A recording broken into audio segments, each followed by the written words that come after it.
following is a special presentation of MTN, the Montana Television Network.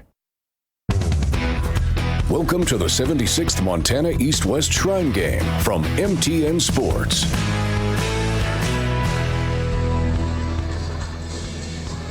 Hello and welcome to Naranche Stadium in the heart of Uptown Butte. This gridiron has seen some of the most historical battles over the last 8 decades, including one of college football's oldest rivalries. But tonight it is home to the 76th Montana East-West Shrine Game. I'm Ashley Washburn, one of your hosts for tonight's pregame show, alongside Carter Culver. Carter, this is one of the most premier all-star games in the state. What are your expectations for tonight? Well, Ashley, my expectations are exactly that. Premier all-star play from all these players from around the field. You know, we have the best of the best that Montana has to offer, and I can't wait to see that product that they deliver to all the fans here and all our viewers around the state. When it comes to the history of this game, over the last 75 years, East holds the all-time record with a 41-34 edge over the West, but as of late, it's been the West winning things, winning the last 2 Shrine games, and they're looking to make it number 3 tonight. And the last time the East-West Shrine Game was played inside Naranche Stadium was 2013, so 10 years ago.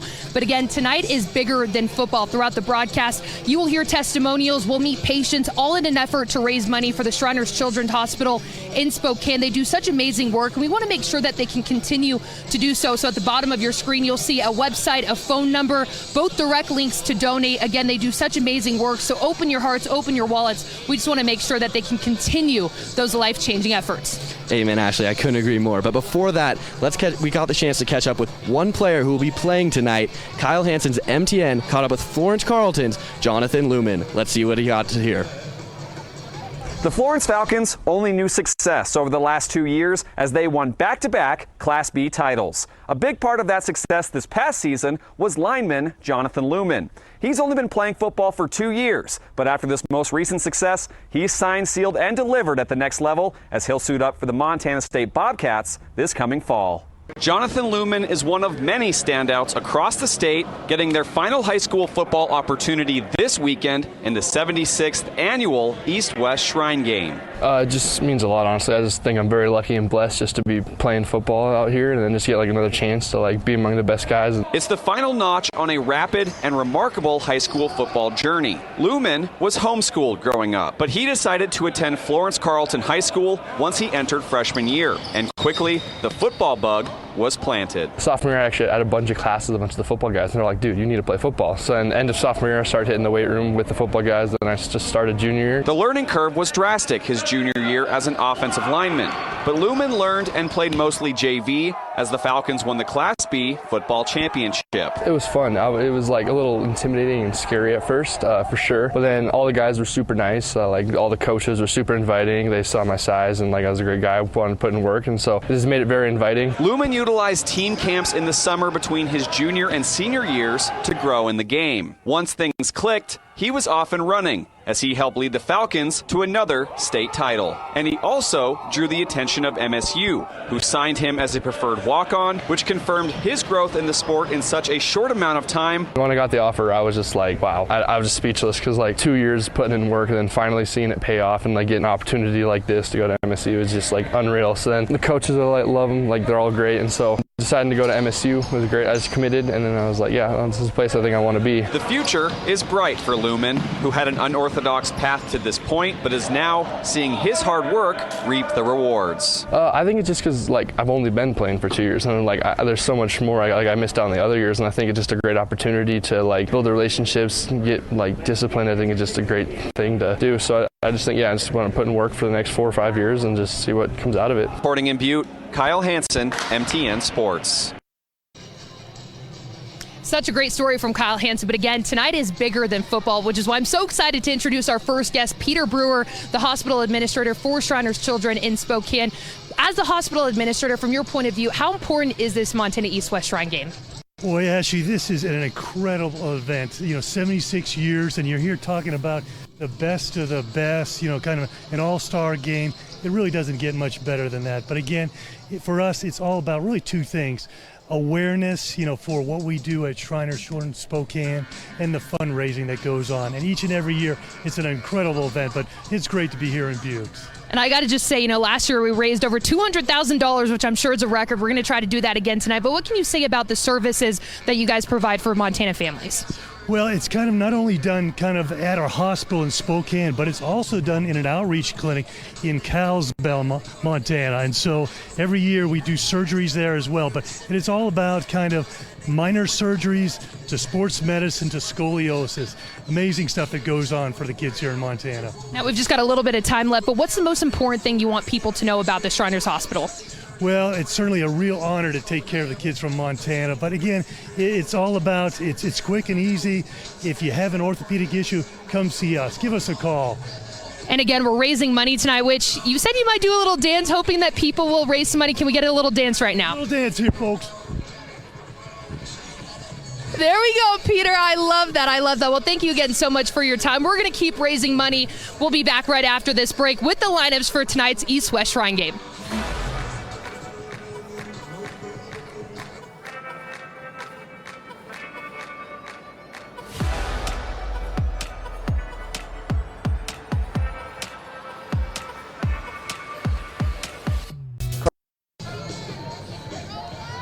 Welcome back inside Naranche Stadium, home of the East-West Shrine game. Some of the best talent all on one field under the lights tonight. What do we say we get into these lineups? Let's do it, Ashley. Well, let's meet the players of the East team first, starting with the quarterback, CMR's Cole Taylor. He's headed to Montana State, but not as a quarterback, though. He's committed as an athlete, will probably play some linebacker.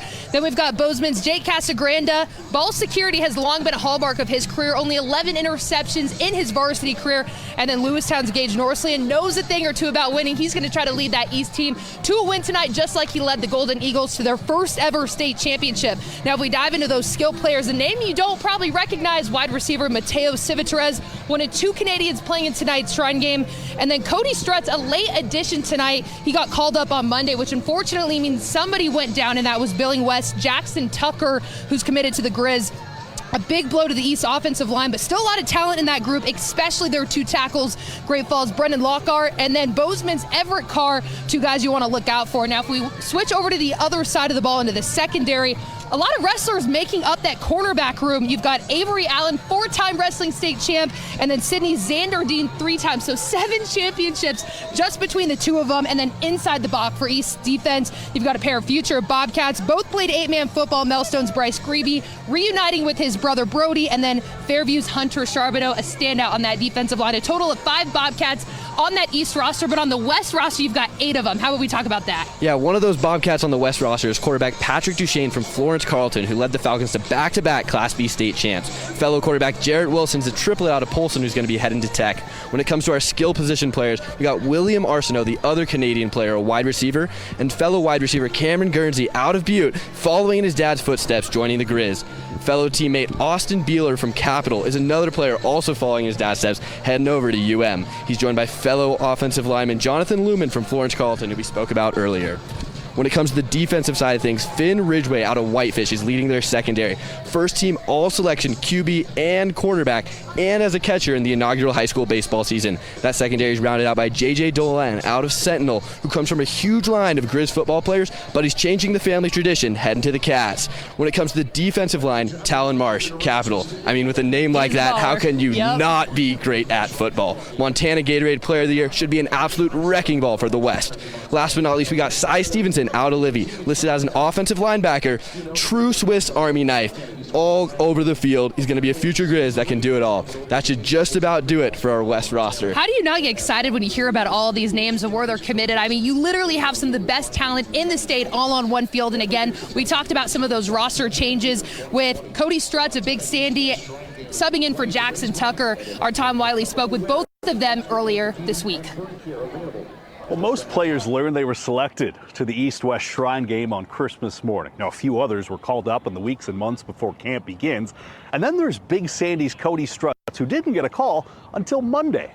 I went and lifted in the morning, came home, drank my protein shake, then went and sat on my butt and started playing some Xbox, and had my phone sitting right next to me, and I pick it up, and it's one of the coaches, and then they said, "You have your football stuff ready?" I was like, no, why? And they're like, "You're coming to play in a Shrine game." And I've been working all summer just preparing for a moment like this to happen. So it finally showed itself, and I was very speechless speechless about it. After getting packed and making the trip from Big Sandy, Struts reported to practice 3 hours after that phone call. My mind was just in shambles. I couldn't figure out. I was like, I got to tell my dad. I got to tell all these kids, so I'm telling them while trying to pack and get down here. But I got ready in about an hour and was on my way down. Made it for a little bit of film. Sat down with the coaches. They went over some plays with me and then went right into my first practice. So the roster spot opened up after Billings West guard Jackson Tucker dislocated his shoulder during practice on Monday. But Tucker didn't head home. He'll still be on the sidelines this week, supporting his teammates. Keep my boys accountable, making sure they're fired up, making sure they got that energy out there playing for me. No, it's such an honor to be out here and be invited to play out here. I just couldn't pass up that opportunity. I'm still part of this team. Tucker is signed with the Grizz, so his playing days are far from over. But it marks a final football game for Struts, who missed winning a state championship with the Pioneers after breaking his collarbone in the semis. Wasn't really prepared to play another football game this week, and got the call, and I was just so grateful for it. These guys are great. They've been helping me out. The coaches and the players have been so patient with us six-man players, helping us out, getting us figured out, and I'm just so grateful for this opportunity. Tom Wiley. East on 3, 1, 2, 3. East. MTN Sports. It just shows you the type of guy that Jackson Tucker is. Still want to be here all week despite not being able to play in this game. He's going to be a big-time player for the Grizz coming up. I'm excited to see what goes on for his career. No doubt about it, Ashley. And we got a lot more to be excited about. So we got an interview coming up with someone on the Shriners International Board of Directors and Richard Burke coming up after the break. Be sure to stick with us.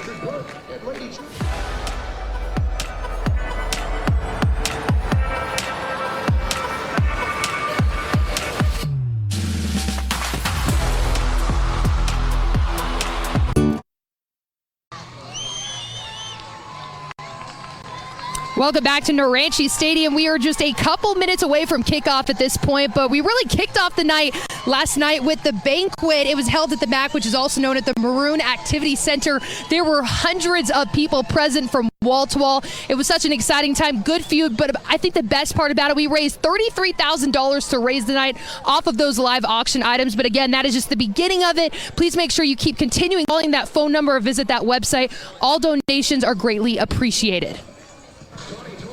Thank you, and thank you, Ashley, and welcome back. I'm here with Richard Burke on the Shriners International Board of Directors. Richard, could you just tell us a little bit about how the Montana East-West Shrine Game helps with the mission of the hospital? Well, this is the 76th East-West Montana Shrine Bowl, and it's been going on for 75 years before this. But the money raised here goes to help kids at our Spokane hospital, and there's we treated about 150,000 kids at the hospital this year. I'm sorry, it was 15,000. That's incredible. And it's an incredible place where kids can get they can get treated for orthopedic conditions, spinal cord injuries, cleft lip and palate, and of course sports-related injuries. And we also have a clinic nearby here that's in Kalispell.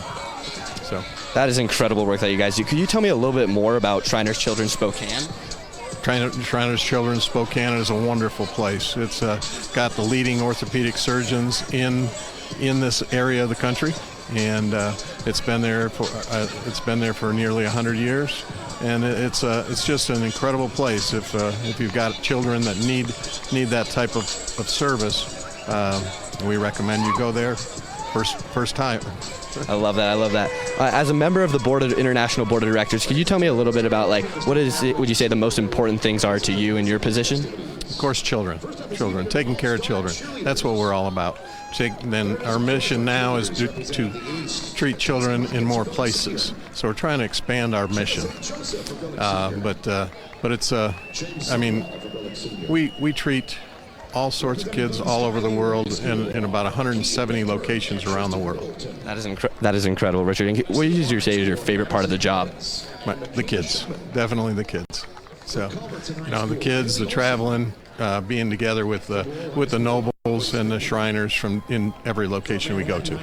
I love hearing that. Thank you, Richard. Thank you. Well, we've got a lot to get excited for tonight. Are you cheering for any specific team tonight? You can tell me, it's fine. No. The children, right? The children are the winners. Absolutely. Well, there's a lot of exciting things.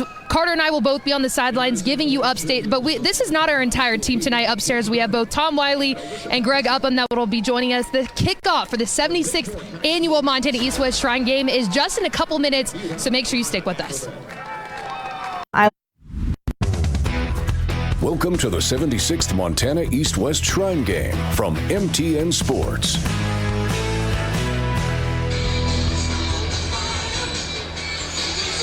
Welcome to beautiful and historic Naranche Stadium in Butte, America. The site of the 76th Montana East-West Shrine Game, pitting the best the East has to offer against the cream of the crop from west of the Continental Divide. Now, while football's certainly the draw for fans tuning into tonight's game, you're going to hear a lot about the purpose of this game, which is raising money and awareness for the vital work being done at the Shriners Children's Hospital in Spokane. Now, you've heard representatives from the Children's Hospital during the pregame show. We'll have much more during the broadcast, but for now, let's talk a little football. Tom Wiley joined by the great Greg Upham. You had a great line before we went live here. I'm going to say it. We are a mile high.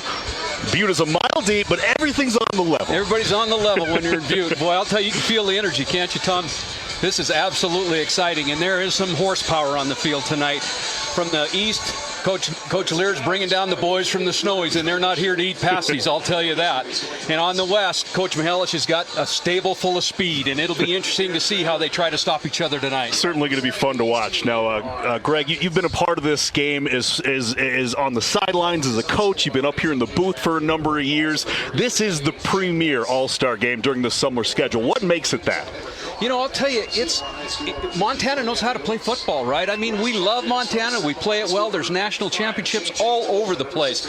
There's a lot of cats in the house tonight, and we're just seeing just greatness everywhere. And so when you bring Montanans together outside when it's almost football season, great things are going to happen. Yeah, Naranche Stadium, truly amazing. You see the coin toss down right there going on right now. We'll learn who's going to receive the opening kickoff. You've had a chance to look at some of these rosters. You never know who is going to be standing out in the Shrine Game, but who do you think, when you look at these rosters, we're definitely going to be saying their name tonight? Well, I think you have to talk about Duchesne from Florence Carlton. I mean, he's coming out of a small school, but the Cats picked him up, and he is dangerous. I was down on the field and watched him throw the ball and watched him move. And Wilson, the second quarterback from West, not that they're first and second on the West side, they are both dangerous. And, you know, interestingly enough, on the East, the secondary is loaded with wrestlers and state champions, and there's toughness everywhere all over the East team. All right, well, we got an all-star team up here behind the scenes, and of course down the sideline where Ashley Washburn and Carter Culver are standing by. Ashley, Carter, what are your thoughts before kickoff?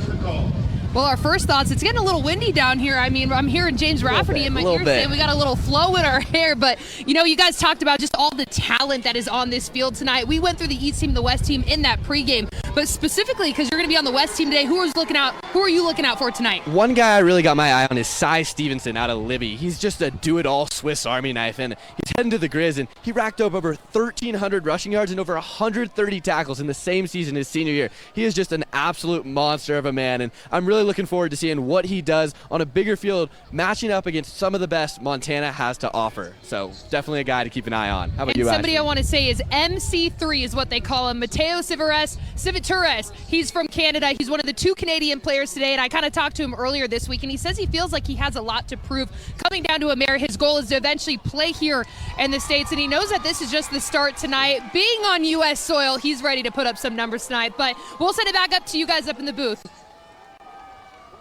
Hey, thanks, Ashley and Carter. You saw a look there at the Shrine Patient Ambassador. That is Gavin Devers. He's a wonderful human. We are 15 seconds away for kickoff here, and let's take a look. Who's won that coin toss? I didn't see it. We were turning around as the wind started blowing up here in the booth. We are on top of the press box, Greg. We are. I think we're higher than a mile high today. You almost blew away, Tom. We're almost up there. I had a bunch of papers go flying. We had some folks coming to grab it. All right, and we have the all clear for kickoff. Looks like the East team kicking off for the West. And there's a little gamesmanship on the rosters.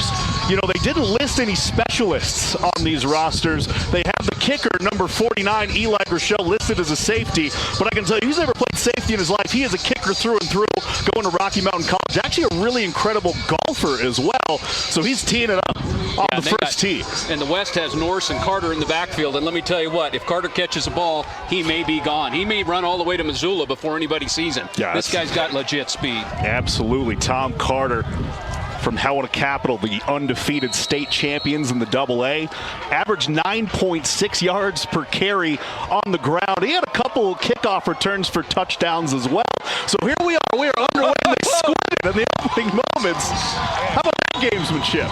How about that? Was that a squib or was that an onside kick? I completely missed it. It looks like an onside kick. Nonetheless, the West team is going to be on offense. Yeah, and I think, you know, the two players to look for on the offense is Jones from Missoula Sentinel. He can change the game, and Carter. They have legit speed back there. And Duchesne can throw the ball, and he can run the ball. So be interesting to see how the East can respond to this type of talent. Yeah, Patrick Duchesne headed to Montana State next year and joined in the backfield by Tom Carter. Also Bobcat bound in Bozeman. And they just had a monstrous year, did the Helena Capital Bruins, coached by the coach of the West, Kyle Mihelish. Duchesne fakes the handoff, rolling right, and he finds his target. That will be number 3, Cameron Guernsey. How about a Bobcat to Grizzly connection? The Butte guy getting it started for the West team. I don't think Guernsey had a chance even in the womb if he was not going to be a receiver or not, because we know the background on his dad. And so he's just destined to catch footballs. That's all there is to it. That's right, Cameron Guernsey, the son of Scott Guernsey, Big Sky wide receiver and punter for the Montana Grizzlies. Here's play number 2. 1 for 1 so far for Duchesne. Looking over to the left side, just outside the reach of the Canadian, Canada, Willem Arsenault. There's 2 Canadian players joining these Montanans here in Butte for the Shrine Game. You know, interestingly enough, Tom, Hellish, he wants to run the ball, and he's got the firepower to run the ball, but he's backing the East team up a little bit. And it'd be interesting to see this secondary from the East, because they're loaded with state champion wrestlers, and they are tough. Yeah, absolutely. We're looking at the rosters. There's several state champion wrestlers on the East team, several state champion track stars on the West team. So a battle of speed, physicality up front, and in the backfield in the secondary. This is high snap there, hands off to Tom Carter. His first touch of the day, swallowed up by the East defense, but a gain of 3 yards will bring up 3rd and 7. We are on top of Naranji Stadium here, trying to get a tarp set up because the wind is coming through right as kickoff started. We thought we had beautiful skies, but the elements, it's Montana football. Hey, it's Montana and you're in Butte. If you can't have a good time in Butte, it's your fault. Without a doubt. You'll see shots of the crowds. It is a packed house here at Naranji Stadium. Butte sure loves their football. Duchesne takes the snap, throws to the right, outstretched arms, incomplete, just outside the fingertips of Cameron Guernsey. So that'll bring up 4th down. We'll see what the West team does. You know, I talked to Coach Mihelish before the game, and he said he had met with the West coaches and talked about what they needed to do. They pulled film on Fergus just to see what type of tendencies defensively and offensively that they were going to have. And it looks to me that they've already found a hole. Yeah, interesting that they were going to punt the ball here. They're on the 36, but Mihelish is a defensive coach. We'll take a look. It's Connor Machad punting the ball. He's listed at 6'6" out of Frenchtown. He's a wide receiver. Going to play basketball at Montana Tech. He's got a trebuchet of a leg. So we'll see where this one ends up. I'd be checking a fake here real quick. It's Xander Dean, cornerback out of Sydney. And they punt it out of bounds, marked at the 9-yard line. So that's where the East team will have their first chance. You know, what's interesting about when you coach this game and you can bring your quarterback with you, that's a big deal, Tom. That's a very, very big deal. And Norzelin has a stable of players. Like I said, he brings the boys from the Snowies down, and they've had success the last 2 years. They know how to win. Monstrous game. Derek Lear, 21-2 as a head coach in Fergus County at Lewistown High School. Undefeated state championship season. They have a stable of guys, 5 representatives from the Eagles on this team, and it's actually going to be Jake Casagranda of Bozeman under center. And there he is. And I'll tell you what, number 52 is maybe one of the, if not the best defensive lineman I've watched play in Montana. He's going to Montana State. He's a Gatorade Player of the Year, and if they don't have a plan for him, he will destroy him, just like what happened there. And they'll move him all the way from the Canadian line to the Mexican border. You won't see him in one spot all the time. That's Talon Marsh at a hell of a Capital. Get this, 23 sacks on the year for the undefeated Capital High Bruins and Coach Mihelish. And he broke a record. Guess whose record he broke? His own. He had 17 last year, 23 this year, so he is a problem for the East offensive line. Casagranda rolling out, under pressure, and he's going to be brought down, loses the football. I think they're going to call for a grounding too, but let's see. He's reaching for it. Nope. Dominic he's Umile. asking. Was he out? There it is. There it is, grounding call. So East with a struggle offensively here on their first possession of the ball game. That was Dominic Umile out of Missoula Sentinel with the pressure and the forced penalty for the East team. Coach Mihelish likes a three-man front. He likes to go with a 3-4-4. And when he brings one or two of those linebackers up on the line of scrimmage, he plays games, and he knows he can do a lot because Marsh is on the defensive line. And if you're an offensive line coach for the East, and being serious now, if you're an offensive line coach for the East, you have to have a plan for him because you can never leave him by himself. Yeah. He's just that good. Absolutely a monster. Just a guy that Coach Sean Howe of the Montana State Bobcats calls a really, really good football player who any team inside Montana or out will be lucky to have, but he is headed to the Montana State Bobcats, Big Sky champions in 2022. Third in a country mile. Third in a country mile. Casagranda, just out the outstretched arms. Boy, and they were coming too. He brought the pressure. That's the one thing about, Coach Mihelish is he believes in pressure to see if Coach Lear is going to pick up and throw a few screens and see if they can back them off just a little bit. So that'll bring up 4th down and 30. Well, I'm glad I'm not made of sugar because I'd dissolve in about 2 seconds. The rain's coming on me fast. There's Eli Gershell. He's back to punt as well, handling all kicking duties for the East team today out of CMR. Finished 11th at the state golf tournament this year. Heck of a golfer. Going to Rocky next year, gets the punt off. But the wind picks it up, and that is going to be a disastrous punt for the East team. Well, the West team will have the ball at the 20-yard line with 20 yards to go for a touchdown, and we will be right back at the Montana East-West Shrine game. So how exactly is Northwestern Energy delivering a bright future? Welcome back to Naranche Stadium. The wind howling, the rain pouring down. It's Montana football, and the West team has 20 yards in front of them on their second possession of the game after a rough defensive or offensive possession for the East team. There's Patrick Duchesne again, under pressure, evades the contact, throws. No one in the vicinity though, so that's going to bring up 2nd down and 10. The one thing in this game is that's really challenging for the coaches is you have to adjust early and fast because, even though you think you know what they're going to do, the talent level is so high that you can do some things that you normally would never be able to do because you don't have that many good players, right? So they're adjusting like crazy right now, both offensively and defensively, but they have live video. You never used to be able to do that. So now they can cheat and it's legal. Yeah, these rosters are certainly deep, no doubt about that. So there's not much these coaches can't do on the field with this group of personnel. So Duchesne hands it off.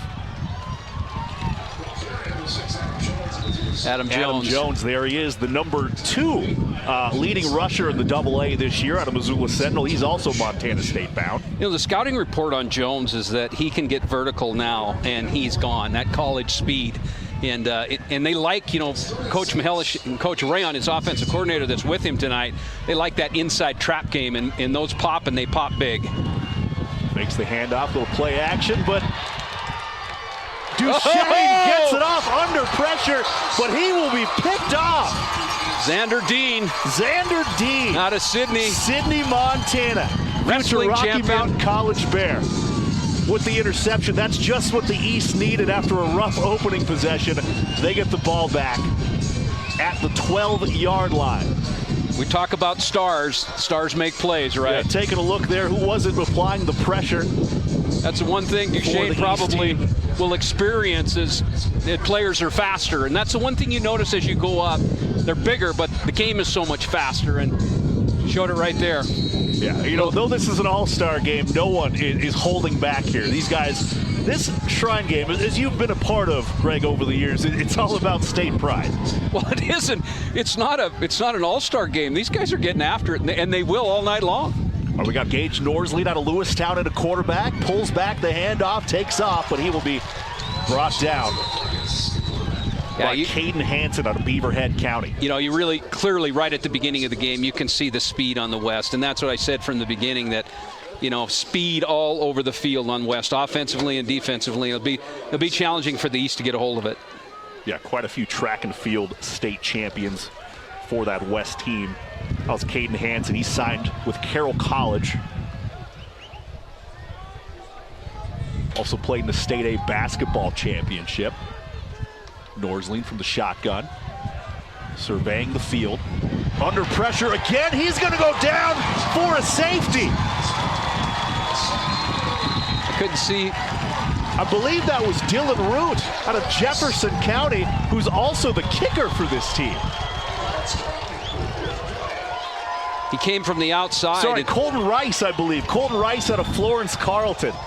State B champs. Brings the pressure from the outside, but again, that's what Coach Mihelish likes to do. He likes to have that three-man front, walk 4 or 5 up, and bring 3, 4, or 5-man pressure, and it's hard to pick up with 9 practices, right? I mean, and having Talon Marsh on that line of scrimmage because they know who he is, so there's probably always a double team on Talon. Every time it's going to release somebody off the outside, you can see it there. Yeah, Colton Rice getting the sack, the safety. But Norsleen is going to have to get rid of the ball sooner. You know, the game's too fast. West team goes up 2-0. They'll get the ball right back. Wonderful start for Coach Kyle Mihelish and his crew.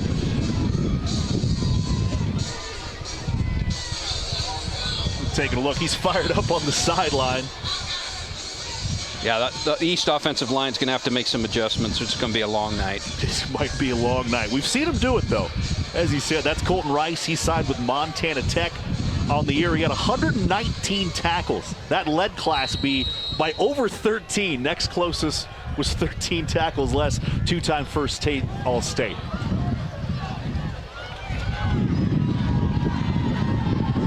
That's Eli Norse. Dylan Kidd with the ball. Boy, down to the 40-yard line. Dylan Beavers haven't had much success in football through the years, have they? No doubt about that.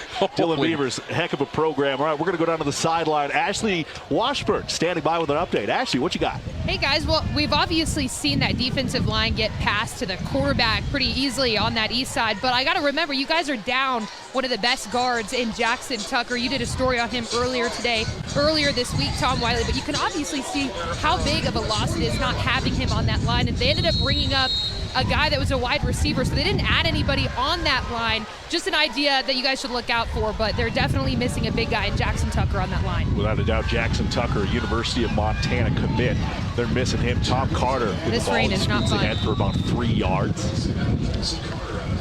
That's where they're most comfortable. They want Carter on the perimeter. And he will make them pay. We talk about that speed on offense and defense. Tom Carter might be the fastest guy in this game. We're talking about a 200-meter dash state champion as a junior. 1,262 rushing yards. That's number 1 in AA. 16 touchdowns. That was number 1 in AA. 9.94 yards per carry. Obviously, number 1 in Class AA for Tom Carter, future Montana State Bobcat. Now we've got Jarrett Wilson in a quarterback in the snap. Nice play by Bryce Grebe out of Melstone. That's how you play. 6-man guys getting it done. Love to see it. That's one of the cool things about this more Shrine people game. on the field than live in Melstone for Grebe. No offense, Melstone, but for such a small community, have produced some pretty incredible athletes. Of course, Bryce's brother Brody plays for Montana State. Starting linebacker, had a heck of a year for the Bobcats. Seeing the West hurry their offense up now, they're no back. Empty backfield. Empty backfield for Jared Wilson out of Polson, the record-setting Class A quarterback, and finds a wide-open Tom Carter off his fingertips at first, but he hauls it in, and that's going to be a West first down.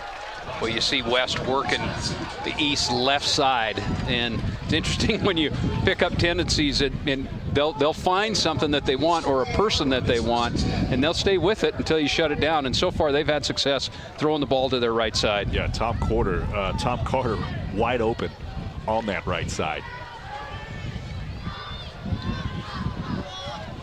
Jared Wilson signed with Montana Tech. Now, he passed for over 500 yards twice in his career. Air raid offense out in Polson. He's under pressure, escapes the pocket, finds Tom Carter, who's in space, caught from behind, but not before a pickup of 9 yards. I think we got a little hold back here. I see both pressures coming. You know, East not doing a bad job of getting pressure on the offense, too. Sure enough, there's a penalty marker. I was talking to Coach Mihelish before the game, and he said, watch Wilson. He said he's one of his most dangerous moves is when he pulls the ball and takes off. He's a great runner. Without a doubt. Without a doubt. You know, Wilson has the state record for most points ever scored at any level. We're talking mostly 11-man football, but he scored over 800 points accounted for. Passing, running himself. This guy is a star in the making. Signed with Montana Tech. Future ore digger who'll be playing right here for Coach Kyle Sampson at Bob Green Field.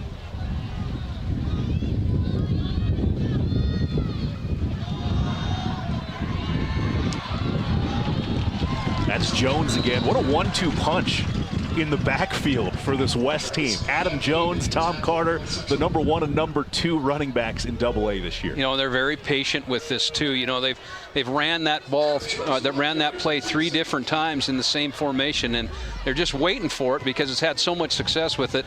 And Coach Mihelish and Coach Rayon are patient enough to stay with it. It'll pop. 2nd and 13, the 49-yard line. Wilson scrambling out. He's getting pressured. That's going to be Bryce Grebe yet again, flashing that speed. Gets to the outside. Make sure Wilson doesn't get much farther. You know, that's speed on speed. That was a nice play in the open field to stay with that and take him down. Grebe, as we say, Grebe's in the house tonight. Grebe in the house. Runs track, plays basketball. Does a little rodeo, too, out in Melstone. I don't think you have a choice.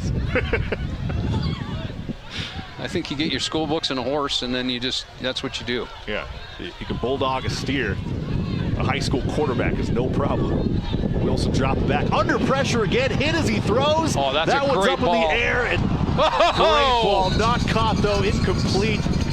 But I don't know how he got that ball away. Wilson, but that will bring up 4th down. What a great defensive play by Jet Boyce as the outside linebacker. I couldn't tell if he was playing safety, but he stayed with him all the way, and great defensive play. Jet Boyce out of Fergus High School, another rodeo guy, comes from a rodeo family. Father Bill Boyce, multiple-time Montana Circuit Finals qualifier as a roper and bulldogger. Another one of those Lewistown boys who won a state championship this year. Connor Rashad back to punt. On the other end, it's going to be Xander Dean getting ready for the return. Short kick takes a bounce. Dean trying to track it down, and he's going to fall.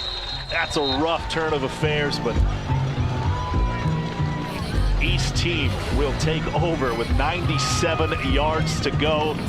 There is 7:31 left in the first quarter. We'll be right back at the Montana East-West Shrine game here. Welcome back to Naranche Stadium. The West team leading the East team 2-0 after an early safety. It's been all West so far. And how about this stat? East team so far in this game, -13 total yards. Rough start. to say the least. I think so. They pulled themselves out, though. They got a turnover that saved a touchdown, and we've seen some great play out of Greeby, and he saved a couple big plays. So here's their chance. Their backs are against the wall, as they say, but they have players. No doubt about it. Cole Taylor out of CMR. He's your quarterback. Also heading to Montana State. Not much doing there. Now's the time of the broadcast. We do want to mention at the bottom of your screen, plenty of ways to donate to the Shriners Children's Hospital of Spokane. You can visit mtshrinegame.org, or you can call 1-8337-SHRINE. That's 1-8337-SHRINE. Now, I know we raised somewhere around $220,000 last year. I know Greg and I would certainly love it if we beat that for the Shrine Game here in Butte, America. I think they're expecting us to, or I may not get a call back. Greg is getting updates throughout the evening on the telethon fundraising efforts. It's Cole Taylor with a pitch to Cade Boyd, Billings Central running back, heading to University of Montana. West playing as aggressive defense as they possibly can. A lot of games going on up front and a lot of pressure. Expect maybe Coach Lear to say enough of that and send somebody deep and see if they can get one over the top. 3rd and 8, we'll see. Cole Taylor does have a heck of an arm, one of the premier athletes in the state. His first series at quarterback. 3 to his left, 1 to his right. Boyd in the backfield.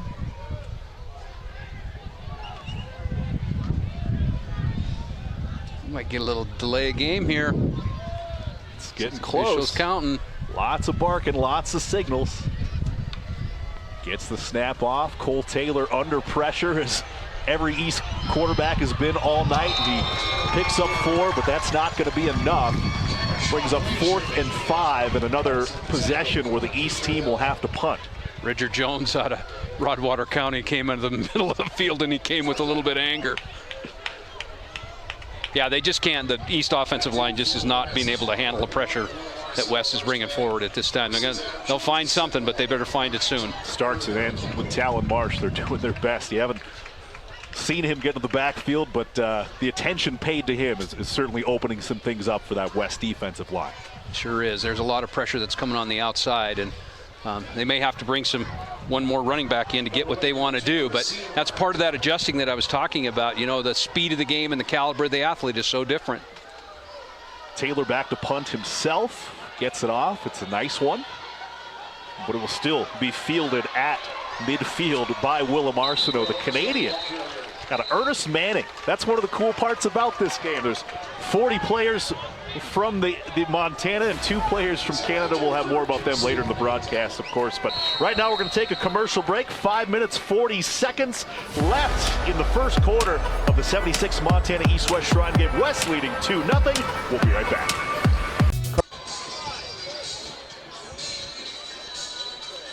Welcome back to Butte. You see the raindrops on your screen. That's what our cameras are doing right now. And Greg, you've been receiving some updates so far on the fundraising efforts for the Shrine Game. What are we at?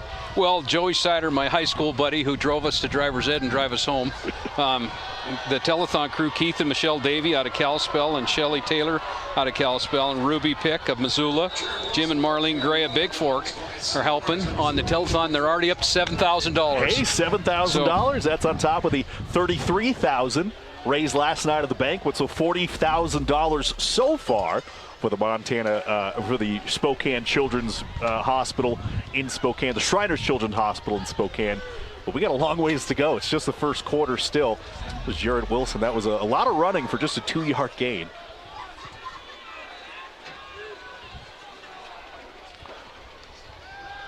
Sticking with Wilson. He's unloading deep down the field, but there's going to be a flag there. Now, someone was pulling on someone. A lot of contact in the vicinity of pass interference on Travis Hadley. Little Evan Cherry out of Gallatin. Oh, give the hands up. That wasn't me. I wouldn't dream of something like that.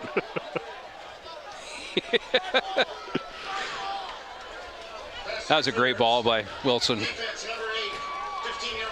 Yeah, they're even asking the officials too. What do you mean? Wilson just accurate quarterback. Yeah, he looks good, doesn't he? Sure does. Throws a nice ball. Here. He averages 30 yards a game.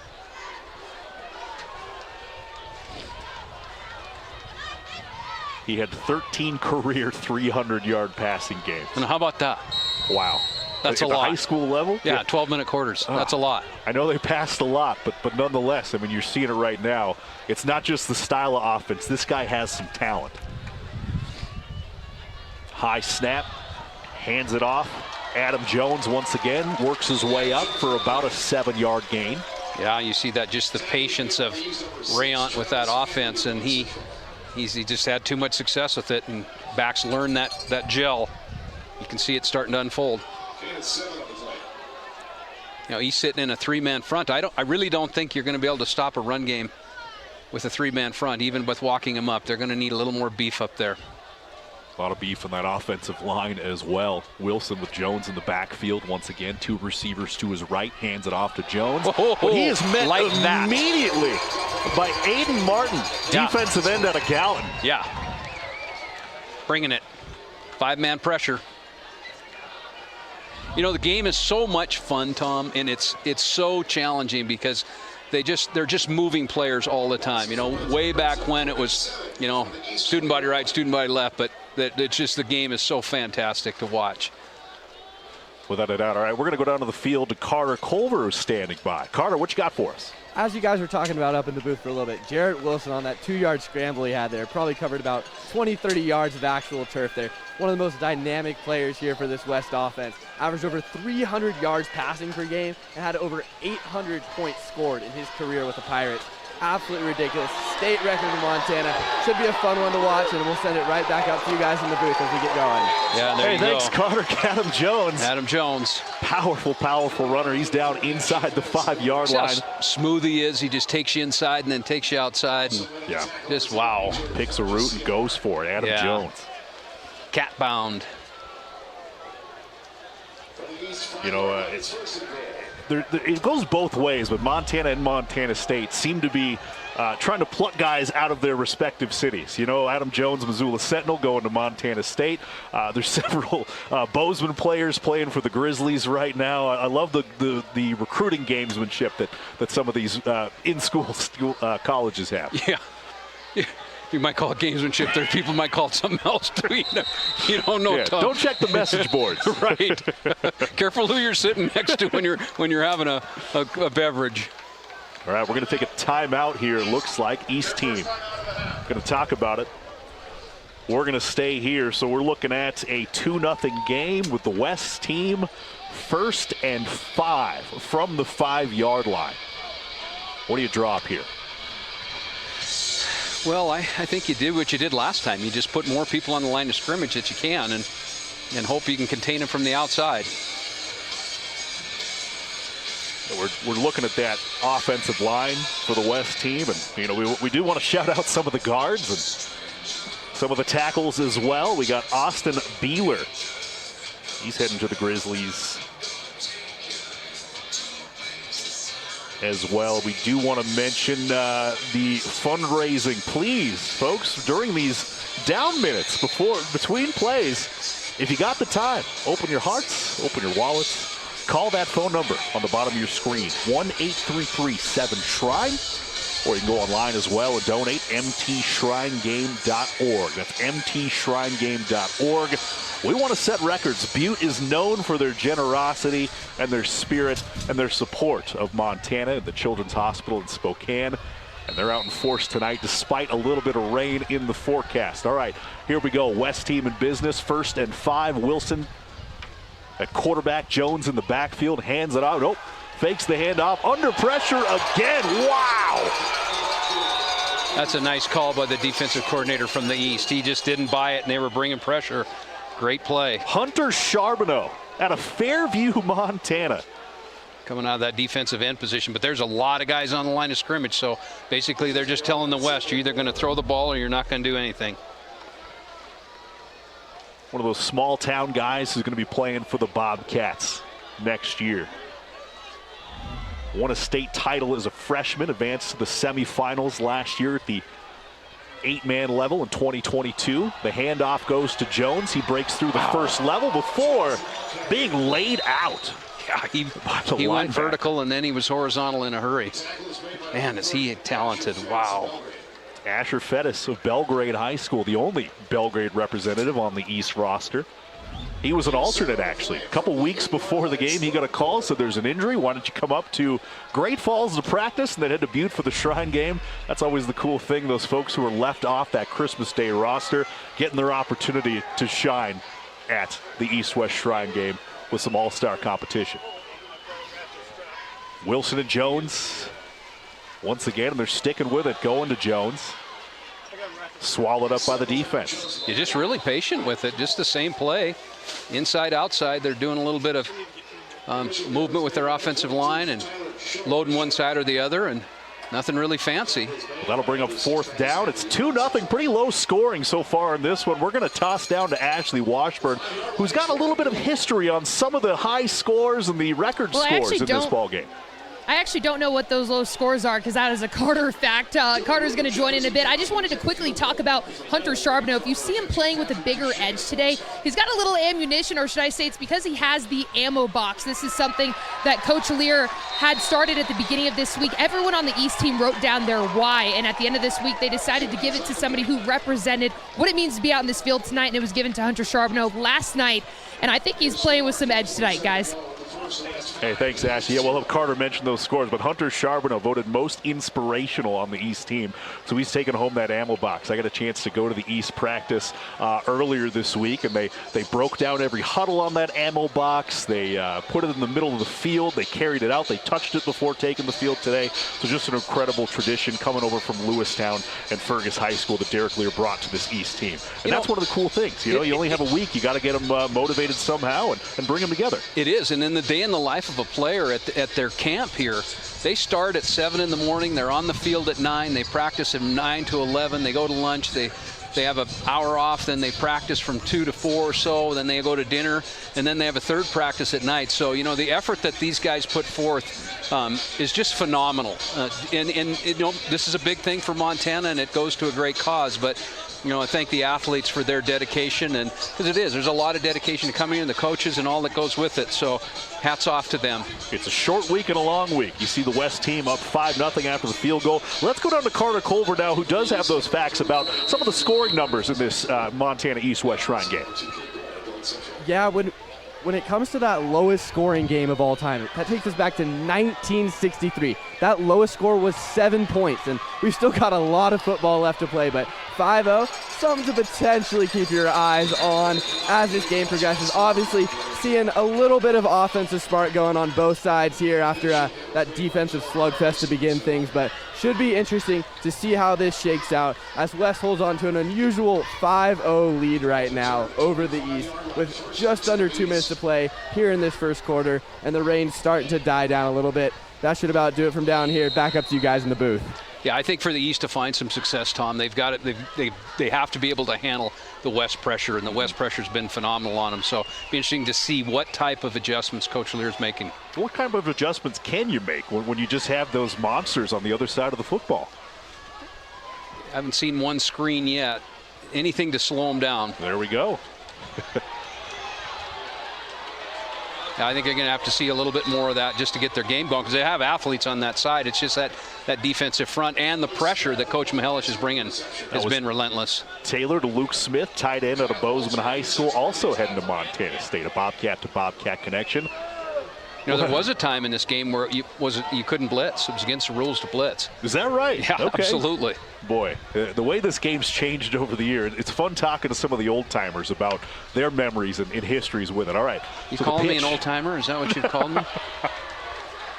I didn't mean. I'm not talking about you. Oh, right. All right. I just took that no, wrong. You're I'm still too sensitive. I've got to toughen up. I'm sorry about that, Tom. You know, I'm going to retire here, but I didn't know I was an old-timer. But okay, it's all right. Greg Upham, folks. Best color guy in the game. 3rd and short. Now, this is the first time that the East has been 3rd and short. So, got a little something going. I mean, it is, despite the struggles they've had on offense, it is only a 5-0 ball game.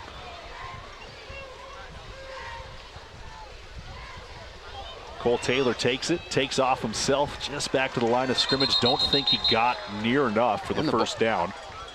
And I think he snapped the ball before he was ready. Might have been, yeah. He didn't look like he was ready for that one. Took off, so that'll bring up 4th and short. 4th and short at the 32. And Taylor did punt the last one, but looks like they're keeping the offense on the field. They are. They are. We'll see what happens. Okay. Cole Taylor, quarterback. He's a runner, though. See, empty backfield. Great athlete. Everybody's looking to see. Played quarterback for CMR, but recruited as an athlete to Montana State, so we'll see. And he Quick does. kick. He gets the punt off. He did that a lot this year for the CMR Rustlers and Coach Dennis Morris. I think if I was going to punt the ball, I'm just going to punt the ball. You know what I mean? Because they only gained 18 yards. Sometimes they trick themselves. Just old school. Just punt the ball. Put it back there. There's no one there. All right. For all of us old-timers. Apologies. The youngest old-timer I know, at least at heart. I'm good with it. All right, we're at the end of the first quarter here at the Montana East-West Shrine game. The West team on top 5-0 on your Town Pump scoreboard. We will be right back to the Ranchi Stadium in Butte for more.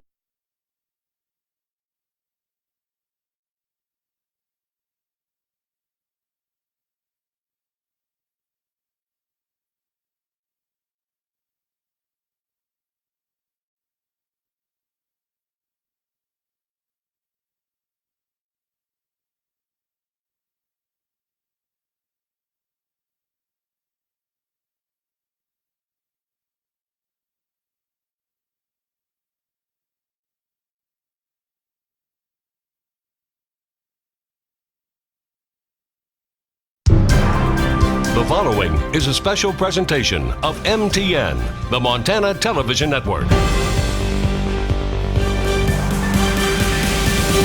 Welcome to the Montana East-West Shrine Game. These great athletes for the East and West squads have been nominated by players and coaches for a chance to play in this best of the best game. Tonight's game is played to help raise much needed money for the Shriners Hospital for Children in Spokane. Montana Shrine Game has become one of the top shrine games in the nation for hospital donations. Tonight, we're proud to bring you stories of Montana families who have benefited from Shriners Hospitals for Children. To donate, please call the number on your screen at any time. Operators are standing by.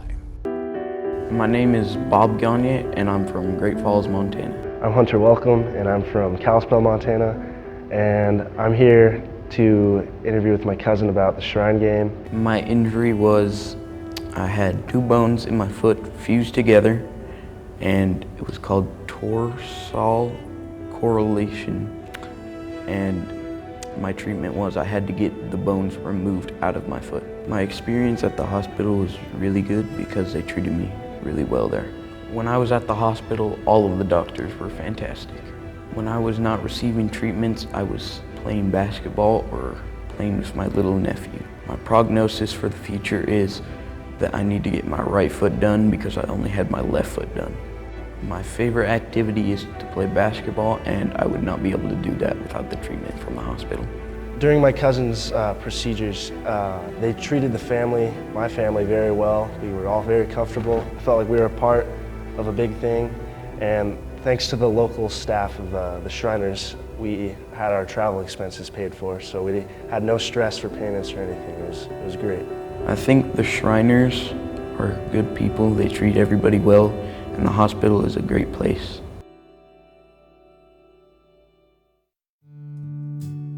My name is Sends it a tight end. Duchesne takes it himself, works his way around to the left, but not going to pick up much. Gain of 2. Nice play again by Jet Boyce out of that linebacker position. He tripped him up. That play was open. Uh-oh, we got a player on the field. Update on our donations. Someone, by calling themselves Tom's Mom, I don't know who the last name. Oh, Tom's your mom. Oh, Tom's mom. Arlene donated. Wiley. Okay. Yeah. How about that? What's first name? Arlene Wiley. Arlene she Wiley. called in. Yeah. Made a point to let everyone know that her son Tom is calling the East-West Shrine game and gave a donation. That's all it takes, folks. Call that phone number, 1-833-7-SHRINE, 1-833-7-SHRINE. You got any updates from Joe? Yeah, Joey's giving me. They're up to $9,080 now. So thank you, everybody.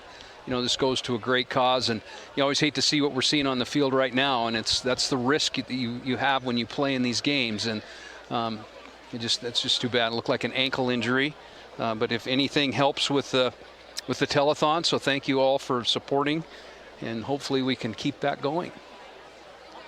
You know, fortunate situation at the moment. These all-star games, you don't want anyone to get injured, especially people who have, you know, future games to play. That's why some of those players who were announced as injuries before the game, you know, maybe it wasn't that serious, but you don't want to risk it for something like this. It's a wonderful, wonderful game and a wonderful cause. And we will be right back. We're going to take a quick break. 5-0 West team leads, 14:06 left. Out of West. And we're back at Naranchi Stadium. We still got an East player down on the field. He's getting tended to by some of the best trainers in the state. You know, it's an all-star game, so you have best players, best cheerleaders, best coaches, best training staff out there doing their best to make sure that everyone gets out of this game healthy. In one of the best football towns in America. And I was I think I was telling you earlier, I actually played on Naranchi Field when it was a dirt field. And it was a dirt field. It wasn't there were patches of grass. We came up from Great Falls, and our coach was Mike Tarr, a long-time coach and a Butte guy, and he said, you guys will be playing on a dirt field. And I thought, yeah, we haven't played on a dirt field. It was a dirt field. It was a lined dirt field, and it actually had glass and stuff like that. And people say, oh, yeah, well, you know, old-timers know what glass and stuff, but it was. And when you hear the term Butte tough, it's Butte tough. That's just it. It's just the way it is. Without a doubt, Butte is truly one of the more unique cities in Montana and the entire country. And they love their football. They love their history. Dirt field, I mean, obviously Naranchi, the most historic, most famous stadium in the entire state. Just a beautiful view out here. You got the Lady of the Rockies. She's the... Behind us, you have Uptown Butte. She's the truly the best football fan. She gets the best seat in the house. We do want to apologize to some of the viewers who'd lost us for a bit. We had a couple technical issues, but we are back now. Stretcher comes out in the field to take the injured player away.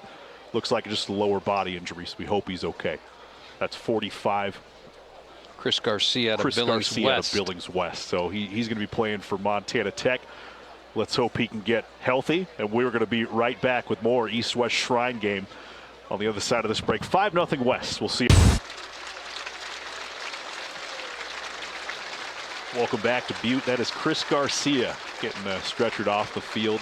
Looks like a lower body injury. His team's coming out to greet him. Future Montana Tech ore digger. Got a lot of football left in his career, so he's going to be headed off to get looked at, checked out. First team All-State long snapper. You know, he wore the Michael Guelph number 4 jersey for Billings West this year. That was given to the most inspirational player on the West Bears in honor of a former standout player who died in a car wreck back in 2009. So that's certainly a motivational, inspirational loss for the East team. But we just certainly hope that he's okay and that he's back on his feet playing football in the fall right here in Butte for the Montana Tech Ore Diggers. That's the one thing about this sport, right? You can't call your own fouls, and it's intense, and you can't play it any other way, and it's just an unfortunate circumstance. But again, it goes back to what I was saying earlier, you know, the dedication by the players to come in and give this week, and most of them, if not all of them, have scholarships. They're headed to college, and still giving up what they need to give up for what a great cause, and so hats off to them. Yeah, absolutely. All right, we're going to get back to the action now. It's 3rd and 8 from the 25-yard line.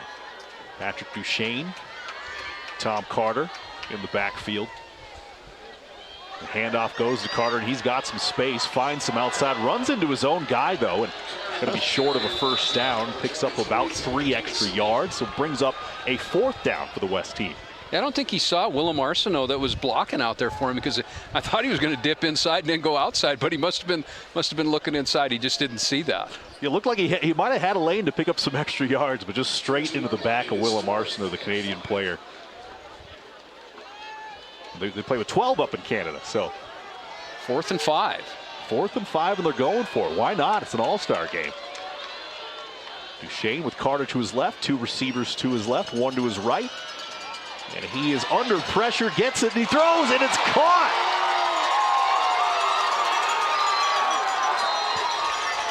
Picked out of the air. What a play. First down for the West team. And you see what size can do. Dylan Chrisman out of Helena High.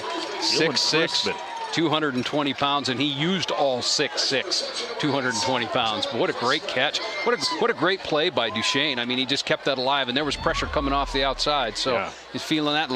In the last series, he probably would have got sacked, but he knew he had to get rid of that ball. About 3 defensive players about to bring him back, but that is look who's in the backfield, Dylan Chrisman. Oh, Talon Marsh in the backfield. This is one of my favorite parts of any Shrine game. When you get the big package, when you're close to the goal line, you put the big fellas in there in short yardage situations, and Talon Marsh is a load, not doing much there, but fun to see that. Yeah, we watched the Chicago Bears do it with the fridge how many times? I mean, it became a national phenomenon, right? They sub him out after one play. Didn't go where they want, but who knows? When they get close to that goal line, might see him back in there. Bobcat coaches might not have appreciated that play as much as Talon Marsh did. I can tell you that. In fact, they might be on a heart machine right now. Of course, Coach Brett Vegan and his staff watching this one at home, as are Bobby Houck and the Grizzly coaches as well. Duchesne takes off, and he's got some room. Dives for the pylon. What's it say? They signal the touchdown. Well, I think there's a little bit of a disagreement here. One ref said touchdown, one official said short. Oh, a little holding call. Holding call. Okay, that's what it was. Oh. That's a goal, no penalty. Take a look at that replay. Canceling scores. Yep, surely. Good call. Wipes away an incredible effort by Duchesne to get to that pylon, but as it is, it'll be 2nd down. West just has so many weapons on the field. They run the ball. Now the passing game is open to them. You know, they really do. 2nd and 20 for the West team. They do. They have weapons all over the place.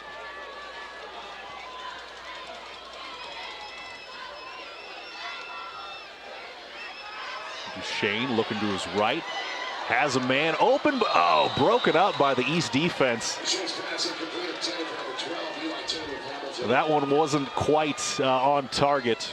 Nevertheless, going to bring up 3rd and 20. We're going to go on to Ashley Washburn, who has an update on the injury to Chris Garcia, Billings West. Yeah, Chris Garcia is officially in the ambulance, and they're headed to the local hospital. I just wanted to let you guys know they did mobilize his right leg before they got on that stretcher, but the biggest thing that I saw is the Montana Tech coaching staff ran over really quick and gave him a dabs up before he got onto that ambulance, which was really great to see. He's in high spirits, which you always love to report. And then the second one I want to report really quick is safety Travis Hadley. It's questionable to return. He's got a left arm sling on with ice. They're hoping to kind of calm down whatever injury it is, but he is questionable to return. Thanks so much, Ashley. Class act is that Montana Tech coaching staff led by Kyle Sampson. That was a strike over there, but Chrisman couldn't hang on to that one. Waited for him to just come across the middle, yeah, and he was just a little off the mark there. It feels wet now, so that ball is wet. It was funny that we got just about every kind of weather that you possibly could, and then right when you spoke is when the storm came in and the wind blew, and I don't know, you might have special powers or something, I don't know, but I think I jinxed it early by saying we're going to have a nice night. 4th down. That's going to be Dylan Root out of Jefferson, booting in the field goal. And hey, the West-East team is on the, sorry, that's the West team adding to their lead, 8-0. in the early going here. We're going to take a commercial break at the Montana East-West Shrine game. West team on top of the East team, 8-0 on your Town Pump scoreboard. We will be right back from the Ranchi Stadium in Butte for more Shrine game action. Welcome back to the Montana East-West Shrine game. Want to give a shout out to our stat master here up here in the booth with us, Dante Williams. He lets us know that the West team with 103 yards of offense so far. The East team, 1 yard of offense so far. It's borne out on the field, surely. -5 rushing yards. Been a one-sided affair, but it's still only an 8-0 ball game. Yeah, you know, if I'm from the East, right, I have to change. Something needs to change. I got to find something to get going. There's another possession for the East. Trickery, looks like, oh, they did hand it off, and that's going to be Cade Boyd. He's got some running room, and he is across the 30, but there is a flag on the field. And the flag. Nice little twist there. I like it. Like you said, you got to try something. Might as well do it on special teams. That faked me out for a second. Probably see wait on the signal. Casa Grande in now, I would imagine. That's going to get backed up. Oh, boy. Another self-inflicted injury for the East team. They're going to get backed up pretty far. You know, I had the chance to watch Casa Grande play. Bozeman played Glacier, and I thought he was the difference in the game. I really did. When I'm talking to the coaches, they referred to him as a gamer, and he is. Yeah, heck of a season to lead the Bozeman Hawks to a state championship game before losing the Capital, but Casa Grande a huge part of that. As he pitches to Cade Boyd, Casa Grande, he'll be heading to Montana Tech, play quarterback there, but is a senior season, 2,743 passing yards, 33 touchdowns, just 6 interceptions. So an accurate quarterback, a talented quarterback, and someone that Kyle Sampson and the Diggers are going to enjoy having in Montana at Tech for a number of years.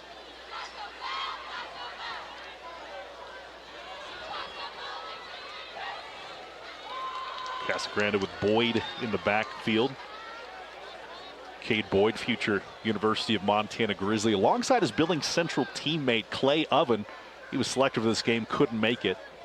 But what a 1-2 punch that the Rams had this year, making it to the state championship game. Casa Grande just a little far. Yeah, just not on the same page. You see the receiver going back and Matthew Gullick and saying, "What? I didn't see that." East struggling a little bit, just trying to find a direction to go. 3rd and 10 for the East team, trailing 8-0, 11-12 to go in the second quarter. Got to find a spark somewhere. But no dice so far against this stout West defense. See Marsh lined up on the right as a 3 technique. Keep an eye out for him. Always a problem. Casa Grande. Just another miscommunication. He had a wide open Cole Taylor, a quarterback from CMR, playing receiver on that one, but just couldn't connect. And that's going to bring up another 4th down for the East team, and a punting situation, no doubt about that. 2 dangerous returners, Jones and Carter. We talked a lot about them. Got 3 returners in the backfield. Kellen Beller or Willem Arsenault, a Canadian guy. Jones and... Where's Ernest Manning, Alberta? Somewhere in Calgary. In Calgary? Yeah, it's Ernest in Manning's Calgary. the school in Calgary. There's about a dozen high schools in Calgary. And Willem Arsenault. Oh boy, there's Adam Jones. Tripped up by Bryce Grebe. He's been a bright spot. I'll tell you what, this East unit. If Bryce Grebe wasn't on the field, I think we'd see 2 more touchdowns. Honestly, that was a game-saving or a touchdown-saving tackle. Yeah, he's got some had speed, a couple boy. of those. Yeah, he gets to the edge right quick. Those Grebe boys, awfully fast. That is legit, because we know how fast Jones is. So to catch him, you got some speed, boy. Track stars all around in this game. That's another cool thing about the all-stars in this East-West Shrine game. They're all multi-sport stars. You know, it's not just football. It's wrestling. It's basketball. It's track and field. It's rodeo even. Patrick Duchesne. and he's picked off. Look at this. This is the spark that he's needed. Garrett Metrione from state champion Belt, the linebacker. Wow. How about that Husky boy getting down to the 3-yard line, and the East is alive, trailing 10 on the 3-yard line. They're in business. What a play. And he baited it. He waited. He didn't overplay that. He saw it coming the whole way. What a great play. You see it on your replay here. He just held it, and there you go. Go Huskies. And ahead of steam, Garrett Metrione on the state champion 8-man Belt Huskies. They won their first title since 1994. All-state linebacker, played for Matt Triplett in his first year with the Belt Huskies. Obviously, Jeff Graham, now the women's basketball coach at Montana Tech, led the Huskies for a lot of years. He goes, but he laid a good foundation. Triplett takes over, and the Belt Huskies win a championship. Garrett Metrione gets into the Shrine Game. He intercepts the West team and puts the East 3 yards away from their first points of the game. Here's Norsley. Takes it himself, follows his running back. I like the play call. I like the play call. And he powers in. That's a touchdown. Yeah. How about it? The East team, just like that. Just like that. Just like that. After a rough stretch in the first 1.5 quarters, they are on the board. One field extra point away from cutting this lead to 1. Wow. Boy, how about this from Joey Sider, my guy inside. $11,085, and the Dennis and Phyllis Washington Foundation is matching up to $20,000 this year, up from $10,000 last year. Wow. Wow. That is a big deal. That's huge. Wow. What generosity. But that means every dollar that you donate, folks, by calling the number on your screen or visiting the website, mtshrinegame.org, is going to be matched up to $20,000 by the Dennis and Phyllis Washington Foundation. There's what a Taylor great gift. Booting in the extra point. And it is a 1-point game just like that. That's just how like fast that. things can change. Metrione, you see Matt Van Tresca over there cheering on his team. How about that? Matt Van Tresca came from Missoula Sentinel. And don't quote me, but I think this is the case. I don't think he won a game in high school. Goes to Carroll, and he's part of 2 national championship games. Talk about a turnaround. Wow. Yeah. I do love all the Frontier Conference connections on these coaching staffs. You know, Matt Triplett, we mentioned him. He won a number of national titles at Carroll as well. And Derek Lear, East team coach, played for MSU Northern. And some of his assistant coaches on this team. Daryl DeBolt of Havre and the head coach at Havre, Jake Eldridge, they were both on staff under Mark Sampson at MSU Northern when Lear was there, so they used to coach him. Now they're on his staff. That's awesome. Just the Montana coaching community is such a brotherhood in such a small world. It is. It is. Do you think Coach Mahelish is talking to Coach Rayont, his offensive coordinator, asking him, why did you run that last play? I wonder if that happened. I could see that. All right. We'll see how the West responds after the East just changed the entire tenure of this game. Jones, not much doing. Brought down about the 20-yard line, and that's where the West will take over and try to respond to that lightning strike of an interception and touchdown from the East team. And Garrett Metrione, what a huge play. You know, interesting from the storyline when we started, we said the West has speed, right? It's got speed all over the field, but the East has toughness. You know, all those state championship wrestlers, and you could just see it. And that's what's shown through for them. That's what's keeping them in the game, is that East secondary.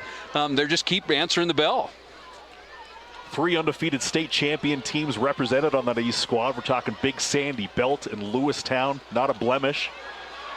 There's Wilson taking off. He's got some room to run. Finally brought down by Metrione, but not before a 15-yard pickup. Smooth. A smooth athlete. Like I said earlier in the broadcast, Coach Mahelish said when he pulls the ball, watch out, because he can fly. You know, it takes a while for both teams to settle in, too. I mean, it really does. That defensive change now changing for the East, bringing more pressure. Wilson to Carter, wide open, wow. And he turns on the Jets. That's another pickup of a first down.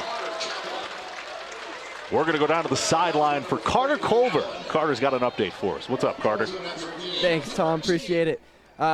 Going back a few minutes, back to that West drive that put them up 8-0 broke that streak for a potential lowest scoring game of all time. But Dylan Chrisman, tight end from Helena down there, he had that huge play down there, got up close and personal with me. And man, that 2-time All-State long snapper, All-State tight end, All-State defensive tackle, just absolute monster of a man. It took 4 or 5 East defenders right there to bring him down, and just absolutely wild play. Reminiscent of Marshawn Lynch as a diehard Seahawks fan, but just phenomenal player to be watching throughout this game. That should just about do it from down here. Back up to you guys. Hey, thanks, Carter. Yeah, Chrisman going beast mode. They list him at 6'6", 260. Signed with the University of Montana Western. He'll be a Bulldog next year. 6'6", 260. Right? That's you and I stacked on top of each other, and even more weight. Because I didn't eat that much today. I didn't. Yeah, we talked about just how big these guys are. Yeah, they seem to be getting bigger. They're so athletic for the size they carry around. So the West has a heck of a drive going, but 5 yards, they're pushed back. Here's Wilson again. Looking over the middle, takes off. Pocket collapses, can't find his intended target. Jay Stenson, tight end out of Butte, Montana. Wilson showing a lot of composure there. He had room to run. He just kept looking and looking. It's hard to run to your right when you're a lefty and throw to your right. Jared Wilson, just so much talent. He owns every single passing record at Polson High School. How'd you like to have been a DB from the other team knowing he was rolling into town that night? What do you do? Well, I think you change sports. There we go. It's back to Jones. Squirts out. Back to about the original line of scrimmage, maybe a yard more to bring up 3rd and 9. Coach Rant doing a nice job of calling the offense. He's keeping them off balance. The East jumps into more on the front line and trying to stop the run, and then he runs outside. And so smart calls. They may be audibling from the line. It's hard to do, but these guys are so well schooled in this game.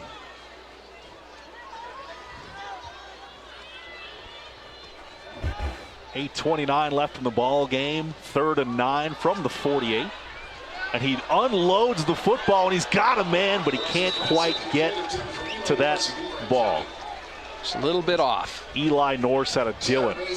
Just 2 steps behind where that was, but that was a strike. There's a great defensive stand by the East. That touchdown gave them a little bit of life, Tom. They're back in the game, and we got a game on our hands, 8-7. Without a doubt, the West gets 2 first downs real quick, but then the East defense holds, and they'll get another shot to do some damage in this game. 8:19 left. It's Xander Dean, 3-time state wrestling champion. Back to receive the punt. Connor Mashad, future Montana Tech basketball player, puts it at the 15-yard line, and that's where the East will try to answer back and build off some of this momentum following the interception and touchdown and the 3 and out, or the defensive stand that they just put together. And the tenor of this game has absolutely changed. Yeah, and one of the other big things with the loss of Garcia is he's their deep snapper. And, in a game like this where you probably don't have another deep snapper, that could be very crucial in the long run for them. So see if the East can keep some momentum going here, and they've only had 1 yard before that touchdown. Yeah, long snappers are a vital thing that sometimes get overlooked in the game of football. But I mean, if you have a good long snapping career, there's been folks who've made it to the NFL before. Ken Amato from Montana State had a heck of a career. And the East team, wow. Yeah, a little different offense there. They stacked 4 on the outside. Norsling to Boyd. And just like that, it's another first down for the East team. They have their best offensive series going just 1 play later. And you got a hurry-up offense. You got no huddle. Wondering when that was going to come in. Like you said, just changing things up. They have the options, and they have the opportunities and the talent to make adjustments, and they sure have, and it's paying dividends.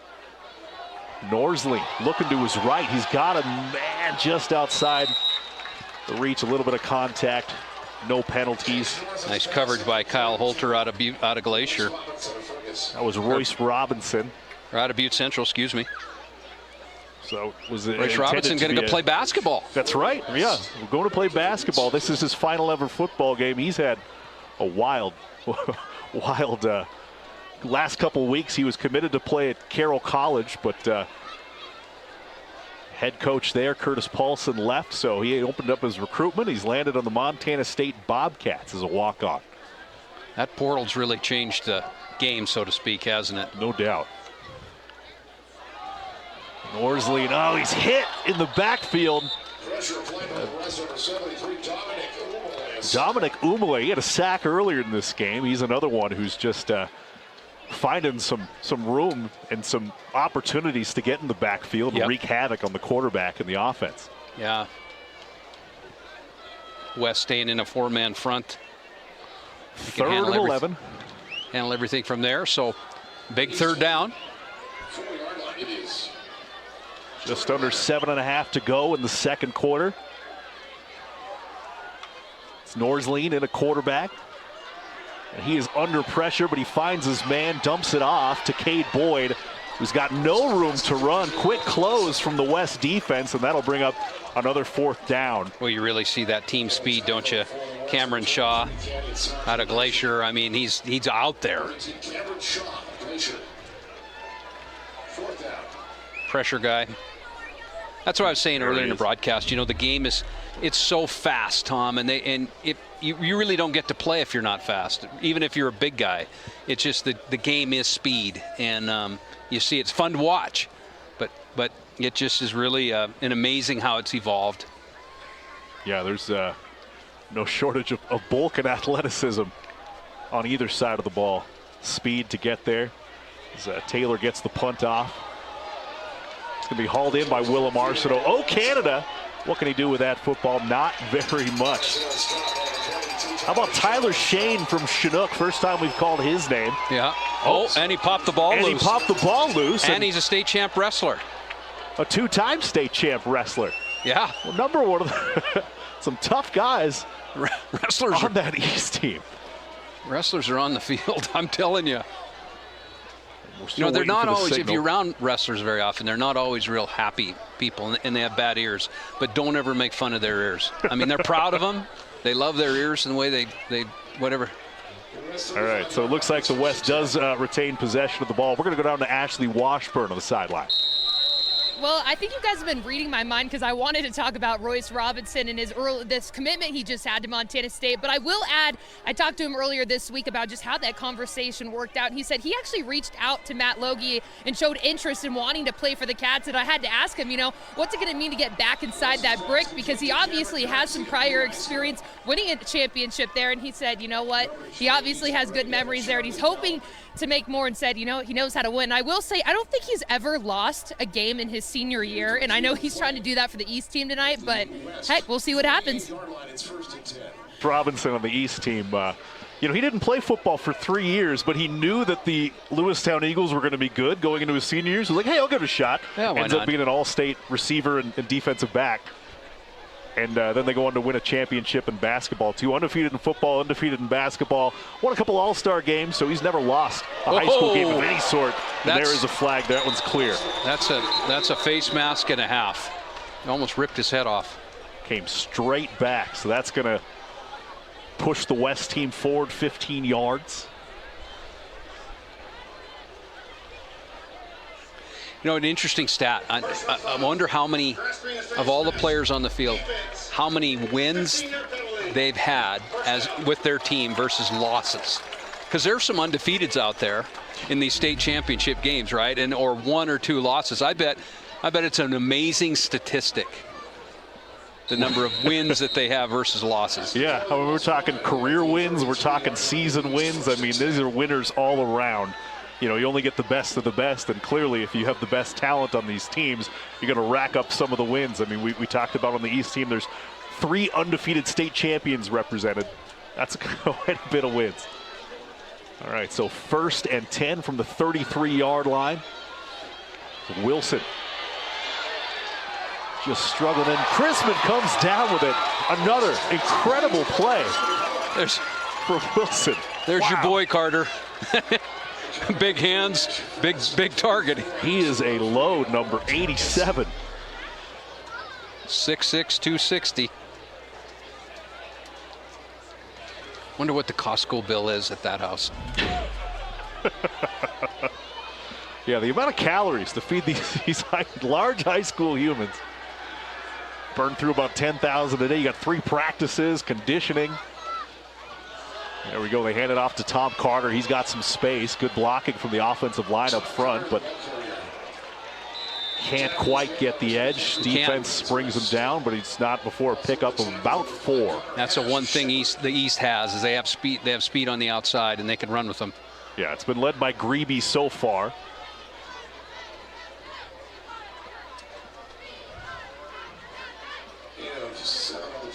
So 2nd and 9, 4 minutes 35 remaining in the before halftime.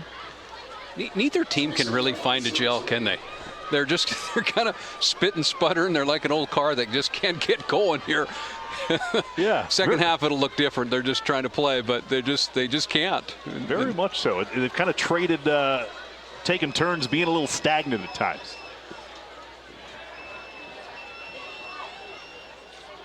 Wilson fakes the handoff, bursts up the middle. He's got some room to run.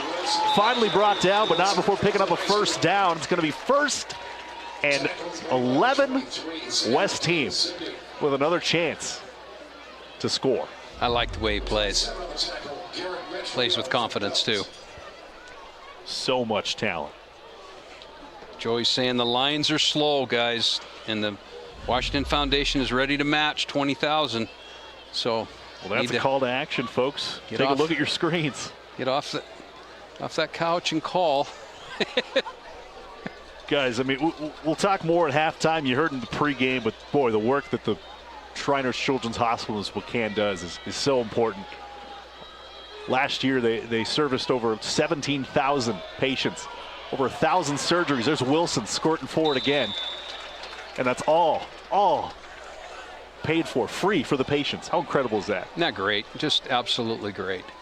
And the stories here, now you see the West going no huddle. This has been the Jarrett Wilson show from the beginning of this series.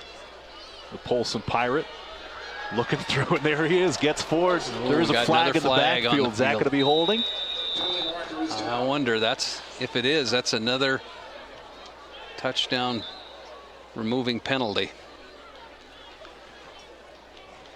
Waiting the signal.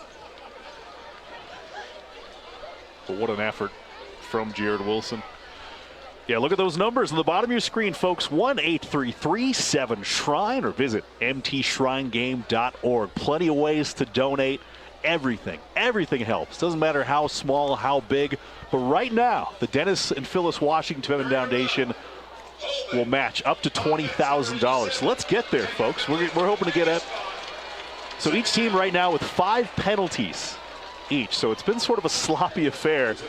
A lot of laundry on the field tonight. Untimely penalties for the West. Untimely penalties yeah, absolutely. They had Duchesne almost in for a touchdown. That called back. Wilson almost in for a touchdown. That called back. Yeah, the last time Mr. Sider sent me something was at 11,085. All right, we're moving up. Here we go. We're in Butte.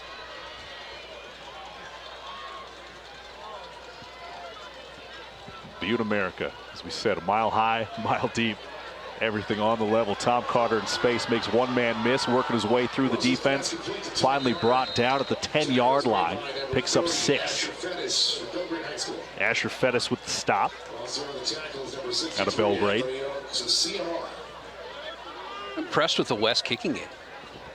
Shot's done a nice job. Absolutely. Yeah, pinning them deep. Official timeout. Something's wrong. Oh, a player down. 3rd and 8, and we got another player down at the moment in the end zone. Oh no, that's Bryce Grebe. He's injured in the end zone right now. That's a huge loss if he's not able to get up. He's shaking around, but we're going to take a quick break and hope for some good news for you at the other side here. We'll be right back in Naranche Stadium for the Montana East-West Shrine game. And Bryce Grebe making it to the sideline. We believe it's either a cramp or maybe got the wind knocked out of him. One of those things happen, but we sure hope to see him back in this football game. Yeah, they want him on the field, that's for sure. Yeah, the speed he's shown and the touchdowns he's saved so far, probably the defensive MVP for the East team, keeping this game from getting out of hand. But again, still just a 1-point game. Both teams spits and starts, sputtering and starting. It's been a wild. Can't even get out of their own way sometimes. All right, for the West team, it's 3rd and 9. Wilson going to the back of the end zone, but there will be a flag. That's going to be pass interference on Travis Hadley. He went to the big guy. Evan Sherry out of Gallatin wasn't going to let him catch that for love nor money. You know, these guys they're good and they play with a lot of confidence, and that's the way it is. You know, when you're coaching secondary guys, you'd rather take a penalty than give up the touchdown, and so that's what he just made that decision himself. So that'll give the West team just a short field before the painted grass, painted turf. 2 minutes left. All right, Ashley's got a quick injury update for us on Mr. Grebe. Ashley, what's going on down there? I know you guys were hoping that maybe it was just him getting the wind knocked out of him. Unfortunately, it does look like it is a left ankle injury. He's kind of grimacing in pain a little bit, so they're working on it right now, but unfortunately it wasn't getting the wind knocked out of him. I'll let you guys know if I hear anything else, but they're working on him on the sideline. Adam Jones in for a touchdown, and that puts the West on top again. 14-7 pending an extra point. Yeah, and just thanks, Ashley, again for that update. That patience, right? Just in and out, in and out, and in and out, and finally they got the formation and the adjustment that they wanted, and there it is, 6. You know, the thing about an offense like that too is it gets better as the game goes by, and the physicality of it gets at you too, and then pretty soon it's just like a heavyweight fight where it's just a body shot after body shot. And that's what I would be concerned with if I'm from the East right now, because they're starting to get more and more success running the ball inside, and that means the big boys up front are getting the push that they need. For sure, Adam Jones and Tom Carter, inarguably the two best running backs in the state on the same team. What a 1-2 punch. And Adam Jones himself, 49 rush yards on that touchdown. And as a team, West, with over 100 yards rushing so far, that's been their bread and butter. You know, between the two quarterbacks, Duchesne and Wilson's has really moved the team. You know, what touchdown call back on a penalty, and so he's got the West going, that's for sure. Yeah, it seems like he's made something happen every time he's touched the ball, whether it's, you know, the pocket collapses, he's scrambling for a couple of yards, or he's making the right decision. Mm-hmm. You can see the game slows for him. He's patient, he looks for things, and he's confident. Tough. In the running for offensive MVP so far. It's going to be an interesting race to see who takes home those honors at the end of this ball game. Still plenty of football to go. Under 2 minutes left in the Montana East-West Shrine game. The West on top, 15-7. Kicking to the East team. Let's see how the folks from east of the Continental Divide respond. And another trickeration here. It's Cade Boyd, though, on the left side, and he evades a tackler. He's got some running room, and he's going to go up the sideline, but steps out of bounds right at the 36. He had nothing but green turf in front of him. Well, we got a little hanky back there. Okay, I do see that. Might have been a block in the back in that area. He did seem to have gotten loose.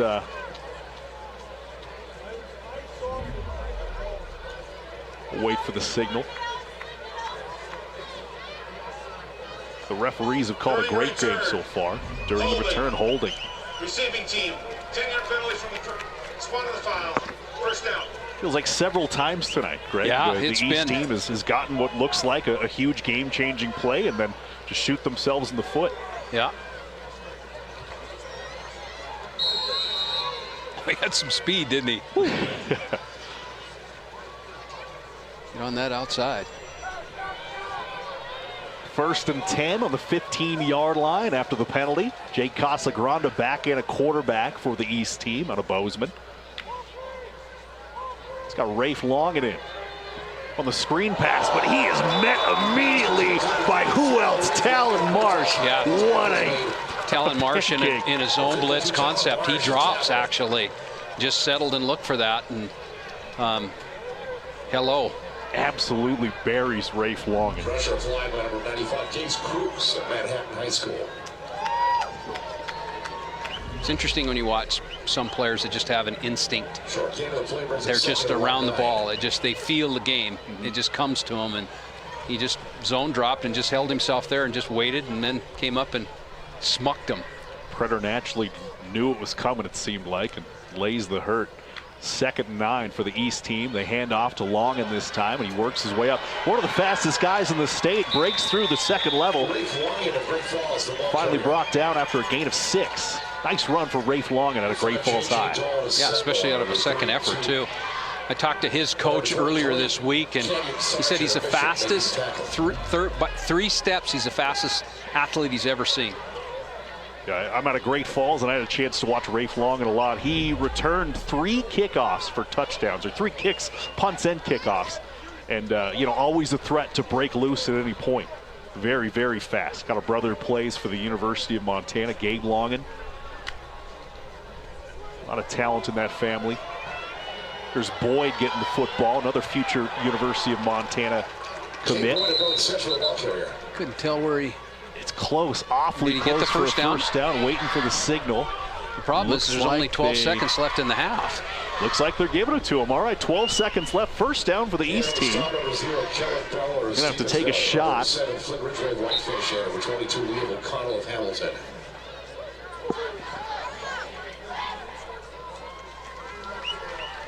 First and 10 on the 26 East team.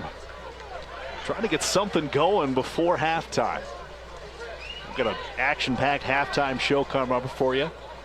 Carter and Ashley will be talking Shriners Children's Hospital fundraising efforts. We'll meet the patient ambassador. We're going to take a timeout, East team. 12 seconds left before halftime. Their second timeout. Again, folks, that website on the bottom of your screen, mtshrinegame.org, 1-833-7 Shrine. Please, folks. We need to get to that 20,000. Once we get to 20,000, then the Washington Foundation will match that. And lines were a little slow, but my boy Joey, it's not Joe Sider, it's Joey. Joey Sider. Joey Sider. He said the lines are ringing, so thank you everybody for what you're doing, and what a great opportunity to help some unfortunate kids. Just want to take a look at some of the Shriners on your screen and just thank them for everything they do. If you see one, I mean, it's just incredible the work they do at the Shriners Children's Hospital in Spokane. We'll hear a lot about it at halftime from our patient ambassador and a few of the other testimonials from other Shrine patients in Montana. Life-changing stuff. I mean, these folks. Well, you can imagine if you didn't have the means and you needed it, and you're working on a child's life and trying to improve that and give them a quality of life. And yeah, it's one of the things we do well. Gage Norsley at a quarterback for the East team. He takes the handoff, runs to his left. He's got a blocker, but he's chased down. What a defensive play from Cameron Shaw. That's like a couple times we've said his name tonight. He closes quickly. Yeah, Nick Michelotti, too, coming from his safety position, did a great job. So, only 15-7, and West has controlled this whole game, except just a little bit of toughness out of the East, right? Couple interceptions, and Metrione making Belt Huskies proud, and did a great job of reading that play and setting it up a touchdown. All right, we're going to be right back. It's halftime at the Montana East-West Shrine game. The West team on top, 15-7 on the Town Pump scoreboard. We'll be right back on the other side of this break. Welcome to the MTN Sports Halftime Report. Sponsored by Montana Tech Athletics, winner of the 2023 Bandy Award as the top athletics program in the Frontier Conference. The Ore Diggers would like to send a good luck to all members of this year's Shrine game and give a special Montana Tech welcome to the 24 Shrine players joining the Ore Digger football team this fall.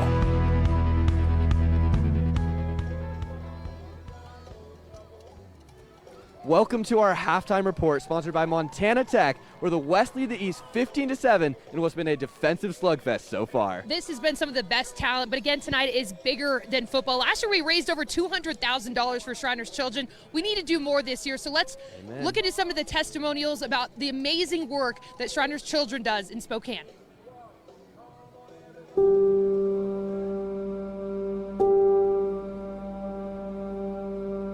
So we first started to suspect that Gavin had a disease when he was about 15 months old.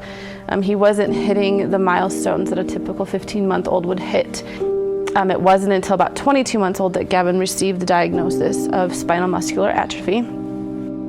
I am Grant and I'm from Great Falls, Montana. I've got bilateral club feet. It means that my legs were turned in when I was born. So when I was little, I got surgery on my heels. I am Addison Benson. I am 8 years old, and when my accident happened, I was 2 years old and I was ran over by a lawnmower. My name is Macy Brandon and I am from Havre, Montana. My injury was that I broke my arm, it wasn't straight and it didn't heal. My name's Amalia Ostwell and I'm from Havre, Montana. I had scoliosis and I was put into a torso brace, and that was supposed to correct my scoliosis. I'm Madison and I am from Great Falls, Montana. I was born with a cleft palate. I go for the Shriners Hospital for treatment. My father-in-law is a Shriner, and when we were moving out here, he was like, you know, you guys should reach out to Shriners and see what they could do for him. So I reached out to Shriners in Spokane. So when we first got to Shriners, it was very welcoming. They were awesome with the kids. The care was just phenomenal. Shriners has lots of play places and lots of toys that you can play with. So Gavin's prognosis is good. He'll never be cured of his disease, but with all the physical therapy and occupational therapy, he's setting himself up to be the best he can be. I mean, he'll always have some struggles in life, but he'll be just fine. Probably 3 or 4 hip surgeries. Seems like it was 3 surgeries and multiple casts. We're taking Maisie to Shriners about every 6 months. Sometimes it's a little more than that, just with adjustments for her prosthetic and if she has some issues. It was very welcoming when I first went there. I was really scared, but they helped me realize that I was going to be okay. When I went to the Shrine Hospital, I didn't really know what was going on. I know my family was scared, and I'm just lucky I'm still alive. As far as her care during surgery, her prosthetics that she wears over and above what my insurance pays, they work with a local prosthetist here, so we don't have to travel out of city or state for that matter for that, because she's got a lot of adjustments that need to be done. They just know how to treat the kids and the parents as well. I mean, it was absolutely a wonderful experience in a difficult time. And the local Shrine group helping us with travel expenses and lodging has just been a lifesaver. There have been times we've made 3 trips in a month out to Spokane to go to treatments. My favorite place is the playroom where all the balls and toys are. I love all the people at Shriners Hospital. They're just so nice and generous and do so much for everybody. I can do every sport: skiing, basketball, softball, wrestling with older sister. I can do a lot of sports, like nothing can stand in my way. I think that Shriners is a really good hospital for kids, and that will help people become a kid again instead of worrying about, oh, I can't do this or I can't do that. I am thankful for Shriners because they help kids like me, and they made it so I can do everything I can do today. My prognosis is really good. Since after my surgery, I've been able to play all the sports and been able to do stuff I really love to do. Sorry, it's not easy for me. It's easy for me to say thank you, but it's super tough. the folks at the Shriners have, and the whole organization has just been wonderful for wanting to step in and help my daughter and my family, and they're nothing but just a blessing. And we're so happy to have known them, and happy to if we can help a little bit in any way, we're happy to do so.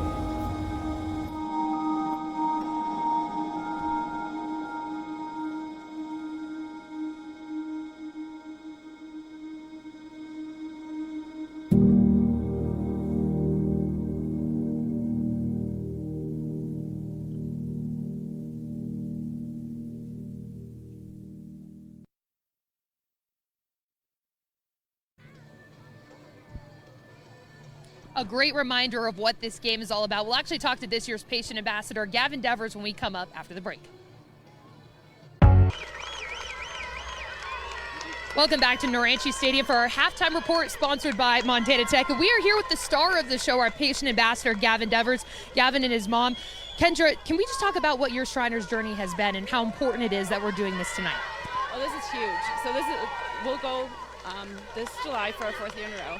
And the Shriners has just been amazing to help Gavin get this far in life. So, can you give us a little bit of his backstory of what they've done for you guys? They do braces for him. They've done gait analysis, and then they've helped facilitate his neurologist here in Helena. So. Well, Gavin, we got to talk about this jersey. I know you were like the biggest West fan this week. What is your favorite thing about the West team? They have beat the East. Right now, the score is 15-7. The score is 15-7, and go West. There we go. One last question for you. We've seen a couple touchdowns tonight. I still think that you've had the coolest touchdown, though. You had that 30-yard touchdown to close out the West practice earlier this week. Talk to me about what that was. Fun. What was your favorite thing? I mean, you kind of bullied them around, right? And can I get one more Go West? Go West. Awesome. Well, thank you so much, Gavin. We've got one more interview coming up after the break. Make sure you stick with us. Around the world and the over 1,000 Shriners here in Montana. I'm down here on the field with the Imperial Potentate for the Shriners, Kenny Craven. Kenny, can you tell me a little bit about what that role means? Yeah, being the Imperial Potentate basically means I'm the chairman of the board of directors for Shriners Hospital for Children and Shriners International. Very cool, very cool. How long have you been in that position? Just served as chairman of the board for 1 year, but you served 10 years on the board. Very cool, very cool. Can you tell me a little bit about the work that you do in that role and kind of what it means to you to be a part of such an incredible organization? Yeah, serving as chairman of the board of directors, we oversee the whole hospital system, which is 22 hospitals around the country, in the world, in 2 different countries. And for somebody like right here in Montana, it's Spokane Hospital that's here that we represent. Awesome, I love to hear it. And final question I got for you, what's your favorite part about the work here that you do in these Shriner games? Well, we just love, football games. We have 32 of these high school football games around the country, and it gives us an opportunity to tell our story about Shriners Hospital and bring some awareness, but more importantly, is to showcase these all-star kids that's trying to, make their benefit to a college all-star game, the same as the high school all-star game. They want to get to the next level. Awesome, I love hearing it. I think that should just about do it for us, and we'll head to break. Welcome back to the 76th Montana East-West Shrine Game from MTN Sports.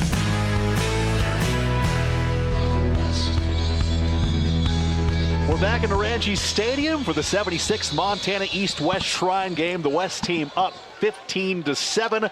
Close game on the scoreboard. The stats tell a much different story in this ball game. We're going to look at those stats after the opening kickoff to the second half. West team kicking it off to the East team. Cade Boyd. They've been doing this all day, this kind of handoff, this trickeration. That's Rafe Long, and on the other end of that, gets to the 20-yard line, and that's where the East will start the second half. Now we're going to take a look at those first half stats here, and they are one-sided despite this close score. How about that? 100 rushing yards for the West team, 191 total yards. The East team managing just 29 yards, yet they're only down by 8 points. There's the difference right there. 2 turnovers for the West team. That has kept the East team in this ballgame. And there's probably another 40 yards taken away by penalty by the West. Absolutely. You saw the penalty matchup there as well. Okay, we're taking a look at the opening possession for the East. In the second half, low snap.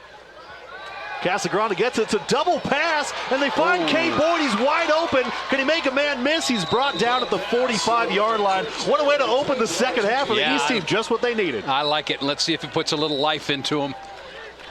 For the first time, it seems, all game, no penalty, wiping this one away. Right. A huge play for the East and gets him into decent field position. And well executed. Well executed, yeah. West did not see that one coming. It's about a 40-yard ball. Cole Taylor must have played quarterback somewhere, maybe Russell. It's that 2-quarterback system, kind of like what you see at Montana State with Tommy Mellott and vicious offensive scheme.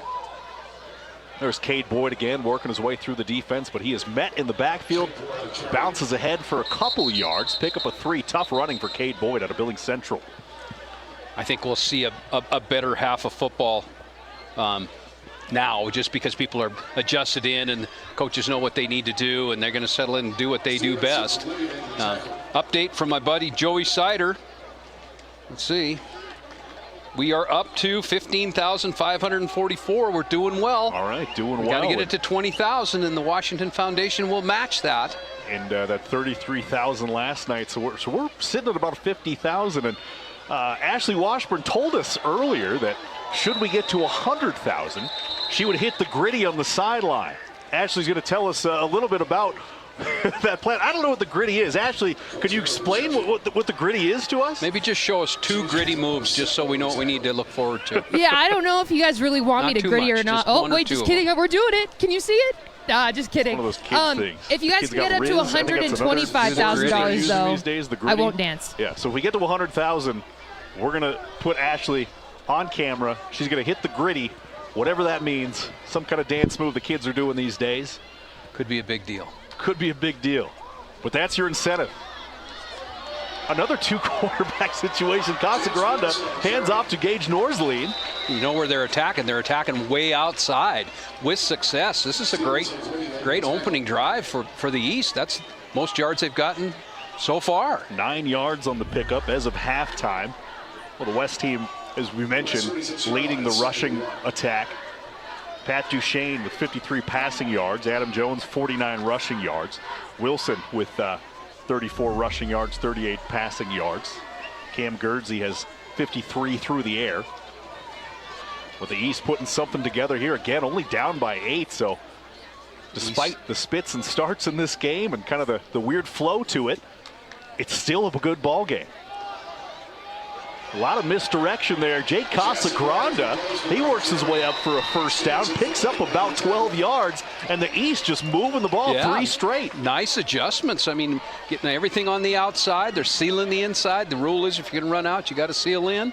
Doing a nice job. Derek Lear and his coaching staff throwing some wrinkles into this East offense, working so far here in the third quarter. 12:45 left. Couple minutes gone, and they got all 3 quarterbacks in at the moment. Jake Casagrande under center. Cole Taylor and Gage Norsleen split wide, along with Luke Smith. All these guys are talented. Casagrande pulls it down, takes it himself, nothing doing. Case Cruz, the DT out of Manhattan, wasn't having any of that. Case Cruz plans to walk on the Montana State Bobcats. A number of Bobcat commits in this football game across both sides. There's 13 of them.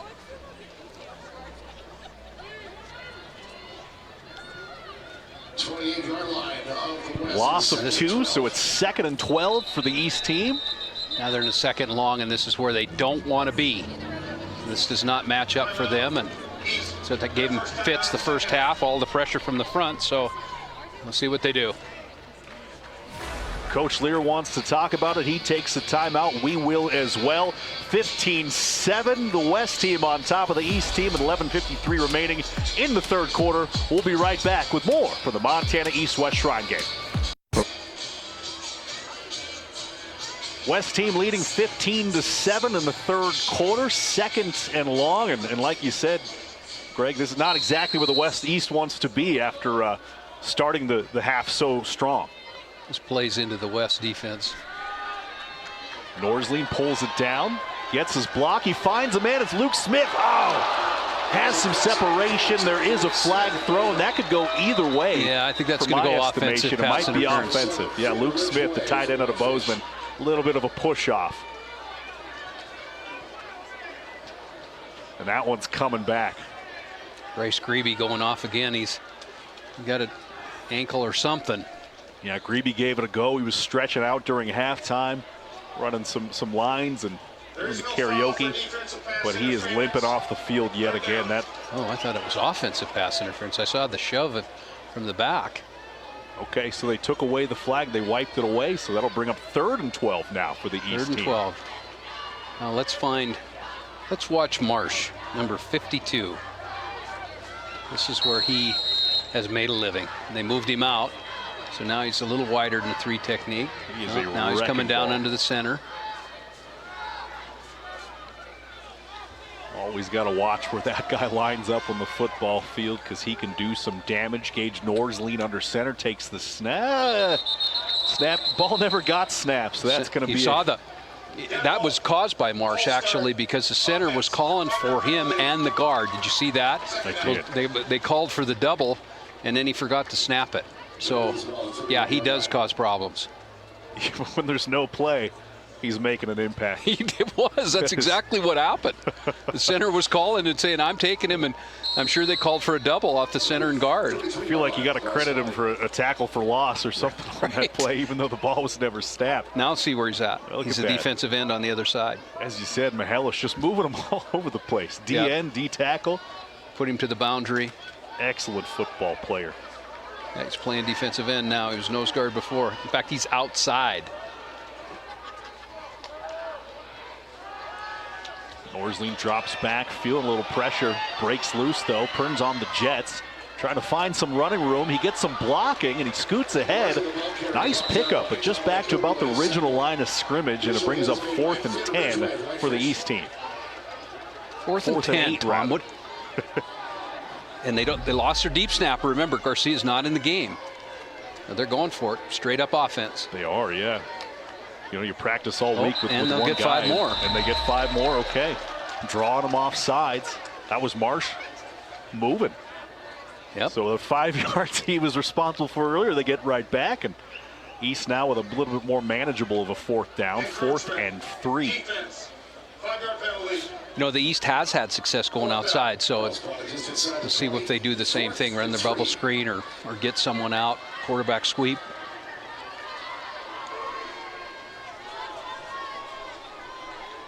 You surely can feel like we were talking at halftime. There's no rhythm, right? There's no rhythm to the game. And when you call the game, it's hard if the teams aren't in rhythm, and they just can't seem to find their rhythm yet. Yeah, they'll take turns having some stagnant moments and then some brilliant flashes of offense.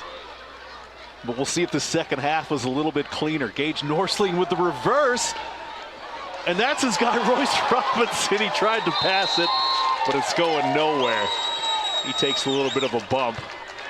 Lewistown to Lewistown connection, and that goes nowhere. So it's a turnover on downs. West team takes over. Nice heads-up play by Ridgway out of Whitefish. He just stayed home. Yeah, that's a problem for the East. They had a nice drive going, and then they got in that second long, and then the world just changed for them. It just fell into the lap of West. That's what they want. They want them in a long type situation so they can tee off and go because they can't handle them. Yeah, there's really not a whole lot of time back there for anyone to set up an offense or run an offense before that stout defensive line and that front is in the backfield and causing problems for the offense. They go back to Wilson to start it. He's being chased out of the pocket deep, and he throws it on the run. He's got a man, just overthrows him outside. Eli Norris would have done what the rules are when you got a scrambling quarterback. You know, sometimes you just break and run, because that's what Wilson thought he was going to do, and if he would have done that, that would have been a touchdown, actually. Yeah, but 1 or 2 steps too slow for Eli Norris. Can't quite get it, but again, what an athlete. I mean, even when he doesn't connect and make a completion, Garrett Wilson just you know, what an impressive play that was. Yes. On the run, deep ball down the sideline. Could have resulted in 6 had the receiver had one more step on him. And there he goes, fakes the handoff to Carter up the middle again. He's doing a much better job of holding things tighter. Defense is playing better. So 76 Shrine games over the years. Started in 1947. And Ashley has a little bit more on the history of the Shrine game and some of the all-time great classics of this game. Ashley, what do you got? Well, guys, I am a little bit of a history junkie, so I kind of, just kidding, I didn't actually go through the history. This is all on their website that you could see, but I wanted to give you guys an idea of what their longest touchdown run was. 72 yards, and it was in 1990, so it's a stat that's held up for quite some long time from Scott Spraggins. He actually went to go play for UM and was a part of that 1995 national championship team. And then the longest touchdown pass, 99 yards. I don't know if we'll see that again in a while, but that was in I think it was 2014 is what it was. I didn't write that one down, but Levi Line is a Red Lodge guy. He played for Montana Tech. And then Will Wire, he played for UM and unfortunately had to retire pretty quickly after that from an injury. But, you know, so history junkie, those are some stats that they're trying to change this year. Hey, thanks, Ashley. We're still going to hold you that gritty if we get to 100,000. It wasn't a 99-yard touchdown pass, but it was a heck of a completion from Wilson to Chrisman. Again, that connection. Wilson under pressure. Again, escapes. He's so good at evading that contact and making something out of nothing. Gets back to the line of scrimmage. Yeah, you know, the East is going to have to spy him. He's too dangerous on the outside, and he's getting to run anywhere he wants, right? And that he creates problems that way. And so they're going to have to spy him, get someone that can run and get with him. You can't let him keep doing what he's doing because he's just too dangerous. 2nd and 10. 36-yard line for the West team.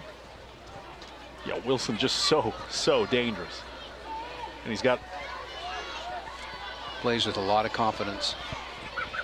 I guess you would if you throw 300 yards every time you play. He's got a green light, that's for sure, and they hand it off to Tom Carter again. He's been somewhat quiet in this game for a guy who led the AA in rushing, but nonetheless, his athleticism. Yeah, I think he needs a little bit of space, and then the juice goes. With credit to the East defense for shutting him down when he does get in space. Because he's had plenty of screen passes, plenty of missed tackles he's evaded, but... Yeah, you know, hats off to the East defense. If they hadn't been playing as well as they have and the turnovers that they have, the score would be much different. Much different. And Bryce Grebe back in this football game, too. What a warrior. Limped off twice, but he is still in there, and they need him on this team. Over the middle, completion. That was a combo route with a blitz, and he read it. Wilson to Arsenault. Oh, Canada. Wilson read that. He played the curl underneath, but he had the wheel for the touchdown. He's reading it. There it is, and you see the wheel break loose on the outside. Sure enough, yeah. Could have been 6. Nonetheless, it is a first down for the West team. Wilson was probably that guy growing up, that kid in the park, right? That everybody picked him first because if he's on your team, you're going to win. Yeah, that's just recess. He's the all-time quarterback. You know, give him the ball, and you're absolutely going to see some fireworks. 1st and 10 from the 21-yard line. West looking for more. Over the middle, nice pass to Jay Stenson, tight end at a Butte. And that pass there puts Wilson over 100 yards passing on the day. No surprise there. He's been slinging it. Stenson showing his athleticism, too. That's a big guy. He's 6'3". Watch him handle the ball here. Just pure fundamentals. Nice catch. Stenson, a tight end in this game, played quarterback for Butte this year. Threw for 2,600 yards. Also threw for 25 touchdowns. He's playing tight end. That's where he's going to play in college at Montana Tech. Just a great athlete out of Butte, and the hometown crowd loves it. Wilson under pressure, and he goes down. It's Hunter Charbonneau out of Fairview. He's had a couple big plays today at crucial times, too. You know, these small town guys, when they get recruited to the Bobcats, they have to have some talent, because sometimes it's hard to get noticed at those 6-man and 8-man schools. Yeah, you watch him come on the outside here, and he just has control of himself and keeps low, and you know that Wilson's tough to catch. That's Charbonneau's second sack of the day, voted most inspirational player on the East team. And it backs up for the West team. Wilson, though, with a deep shot. His man had a step, and there it is. Touchdown East. It's Bryce Humphrey, the track star out of St. Ignatius Mission High School. He's going to be running track for Montana Tech, and he's got a touchdown for the West team to put them up 21-7. Watch how, if we can get a replay on this, watch how clean this play is run. So Humphrey breaks loose just on a go route, and Wilson just lays it up. Perfect ball.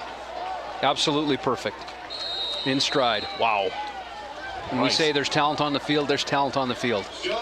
This is Humphrey's second All-Star game of the summer. He played in the 8-man All-Star game, Bob Cleverly Classic, at Montana Tech just a week or two ago. Won a state long jump title in Class B. 21 feet, 2.5 inches, so you know he's a heck of an athlete. And he's not playing football. This is his final football game. He'll be running track for the Diggers here in Butte. And the extra point makes it 22-7. West team over the East team. We'll be right back at the Ranchi Stadium with the 76th annual East-West Shrine Game. See you on the other side. Bryce Humphrey there hauling in that moon ball from Jarrett Wilson. Two of the smaller guys on the field, proving it's Short King season. Bryce Humphrey there is one of 2 players since 2002 from Mission High School to make an appearance in this Shrine All-Star game. Sorry about that. And he is making his presence felt 100%, no doubt about it. Absolutely phenomenal. Hauling his second pass of the day there. One to keep an eye on as he continues his career in athletics, not football, but tech, track, and field. And that should about wrap it up from the field down here. Back up to you guys. Hey, thanks, Carter. Hey, I'd be remiss if I didn't mention Carter's hairstyle today. The best mullet I've seen in quite some time. Just the absolute impeccable flow. Fits right in here in Butte, America. It definitely has some wave in it, I'll tell you that. And I'm going to put this out there. If we get to $100,000, not only will Ashley do the great, hey, there's Carter doing And his look, way. check it out. Holy cow. Carter will we'll make a bust of his head, and we'll give it to the highest bidder. Yep, you'll have a bust of Carter's mulleted head, or he'll shave it. One or the other, whichever you prefer. Thanks so much, Carter. Looking great down there. Thanks to all our crew here at the Montana Television Network making this broadcast happen. And again, that number at the bottom of your screen, 1-833-7-SHRINE. Or the website, mtshrinegame.org. You got an update from Joey? Yeah, Mr. Sider said our phones have slowed down, Tom. They slowed down? That's not good, guys. We have to keep going, guys. We need to get the Washington Foundation to match. Whoop. Oh, little miscommunication. The snap goes, and that's going to be a safety. Wow. Another disastrous possession for the East team. And tack on 2 more points for the West. They'll get the ball right back. They just weren't prepared for that snap. That came out of nowhere. That's happened a couple times, actually. The first time we saw it was Marsh-driven or caused, and I don't know if I've seen 2 safeties in a game in my life. Same game. Not in the All-Star game. There was a Montana State game earlier this year. There was 4 safeties in one game. I was at that game, You were at that game? It was Weber State, if I recall. That was an anomaly. I was also in that game, up in the booth. That was a wild affair, but 2 safeties in a Shrine game. I'm not 100% certain if that's ever happened. We'd have to check the record book, but nonetheless, 24-7 West on top of the East, and they've just been dominating this game. But okay, we're up to 16,734. Okay, remember we have 6:30 left in the third quarter. We need to get to 20,000 as quickly as we can, then we'll get that to 40. And then we're only 60,000 short of seeing the, what's it called? The gritty. The gritty. The gritty. Yeah, the Ashley gritty. will have the gritty, and Carter will do something with this mullet. I may not even watch it. It might scare me. All right, folks. 1-833-7-SHRINE, mtshrinegame.org. If you watched our halftime show, you heard from some of the patients who have received that life-saving care from the Shriners Children's Hospital in Spokane. You heard from some of the administrators and the Shriners themselves about the important mission they do, and it's just absolutely vital. They can't do it without donations. They can't do it without support, and that's what this game is all about. The football sure is fun, but man, we could bump up those numbers and get those phone lines ringing for Joey Sider and crew. That'd be fantastic. As Adam Jones and 15. And 15. Oh, and you see the frustration. Yep. Little shove, little east-west shove there. Giving each other the business. See that? So Adam Jones brings it across the 50-yard line to about the 15, but adds some on top of that, and the West is going to get another shot.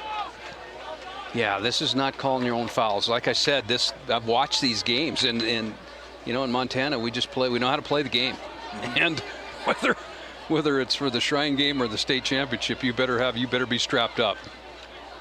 These guys are all competitors. They are competitors.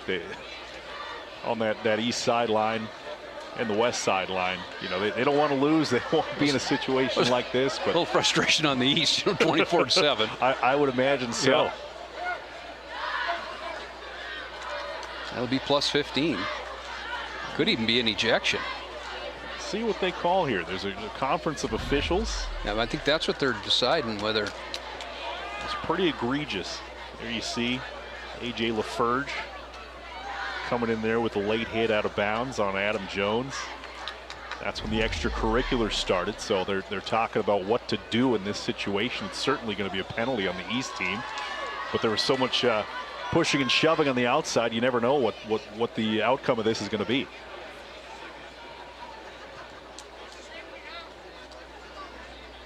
Certainly not what you want to see from your players if you're a coach, but there's fire on both sides. There's no doubt about that.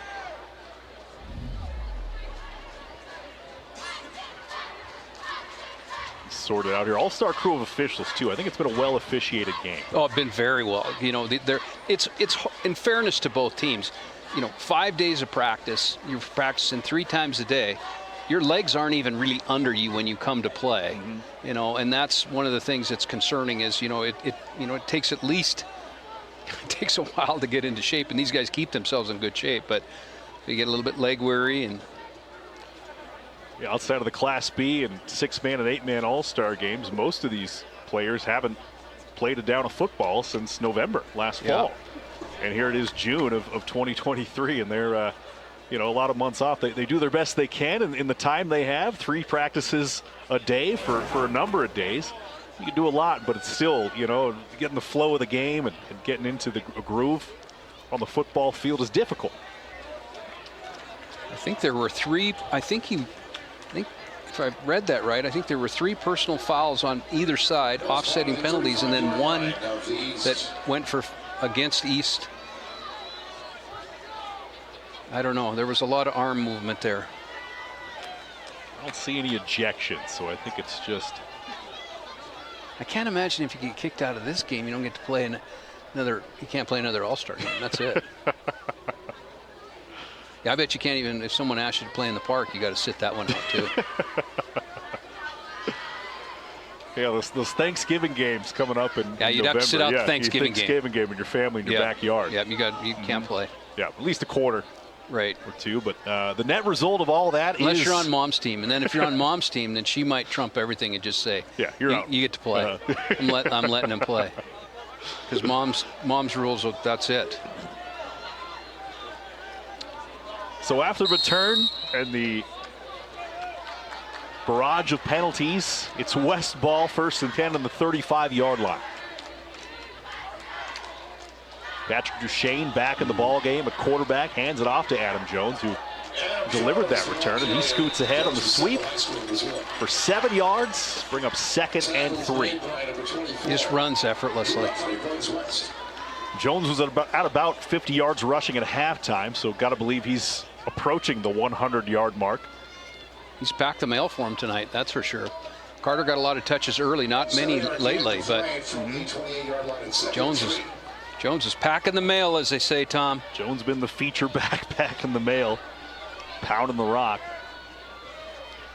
He's going to be studying chemical engineering at Montana State. And Duchesne brought down to the backfield. Like Tyler Shane out of Chinook. Yep. He's had a couple big hits in the backfield, has the Chinook Sugar Beater product. Chinook Sugar Beater. Easily the best mascot in Montana. Would you agree? How could it not be? It's up there. Right. I love Montana. Tyler Shane, a two-time state wrestling champion himself. He signed with Montana Western, planning to major in business administration, farm and ranch operations. Be his focus in school. Those Highline boys just built a little bit different. All right, here's Duchesne rolling to his right, fires a dart. That's a great catch by Eli Taylor out of Hamilton. Man, boy, that was a dart. Boy, he set his feet and that ball was gone. First time I believe we've seen Eli Taylor, but he led Class A in receiving. 814 yards, 10 receiving touchdowns on the year out of Hamilton. 5'9", 150 pounds. Great catch, too. He was in decent coverage over the top of him. Strong hands. Undecided on his future, but clearly a talented wide receiver. First and 10 of the 17-yard line. Duchesne calling his own number. Works ahead, not much doing. Maybe picks up 1 or 2 on the play. Looks like the ball popped loose. What are they going to call it? East thinks they have it. The third West turnover is going to say he's down, though.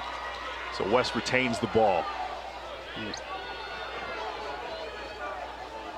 Asher Fed is not happy from Belgrade High. He must have been the one that stripped him.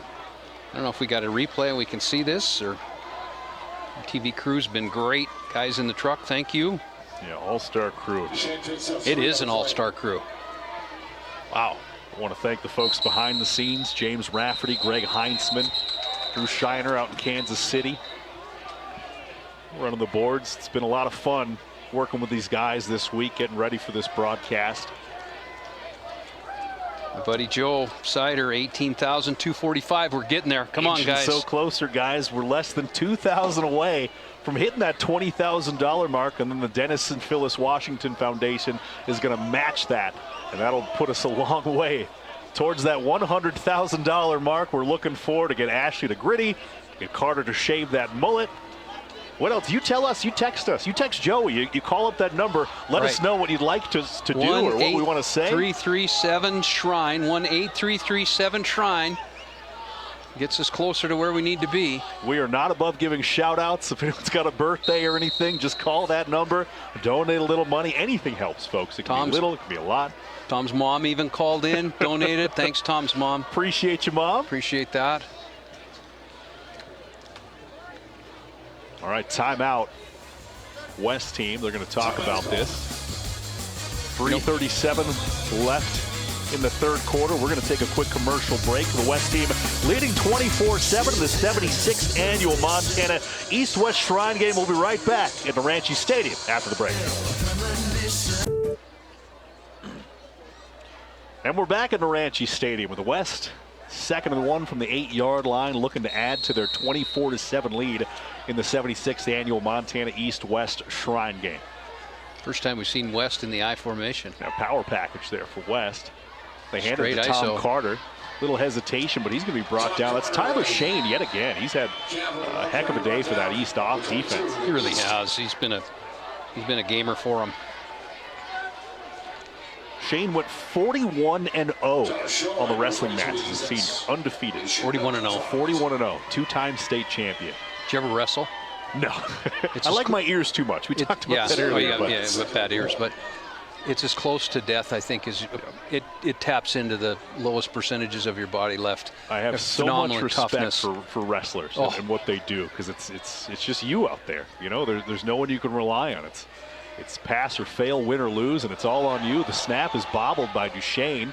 He picks it up, though, and he fires a bullet to the back of the end zone, and that's a touchdown. The second one of the day to Bryce Humphrey out of Mission. The future track star at Montana Tech puts the West team up by a lot, 30-7 at this point, with 2:45 remaining in the third quarter. Good awareness by Duchesne, right? And Humphrey was a showing his skills.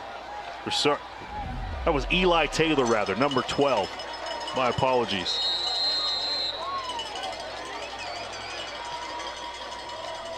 Taylor hauling it in. Right.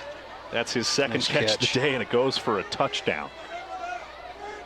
Duchesne does a nice job of just picking the ball up, right? Finding a receiver. Good.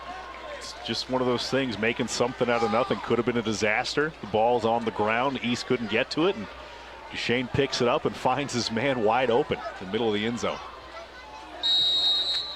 Flag on the kick, so hold the extra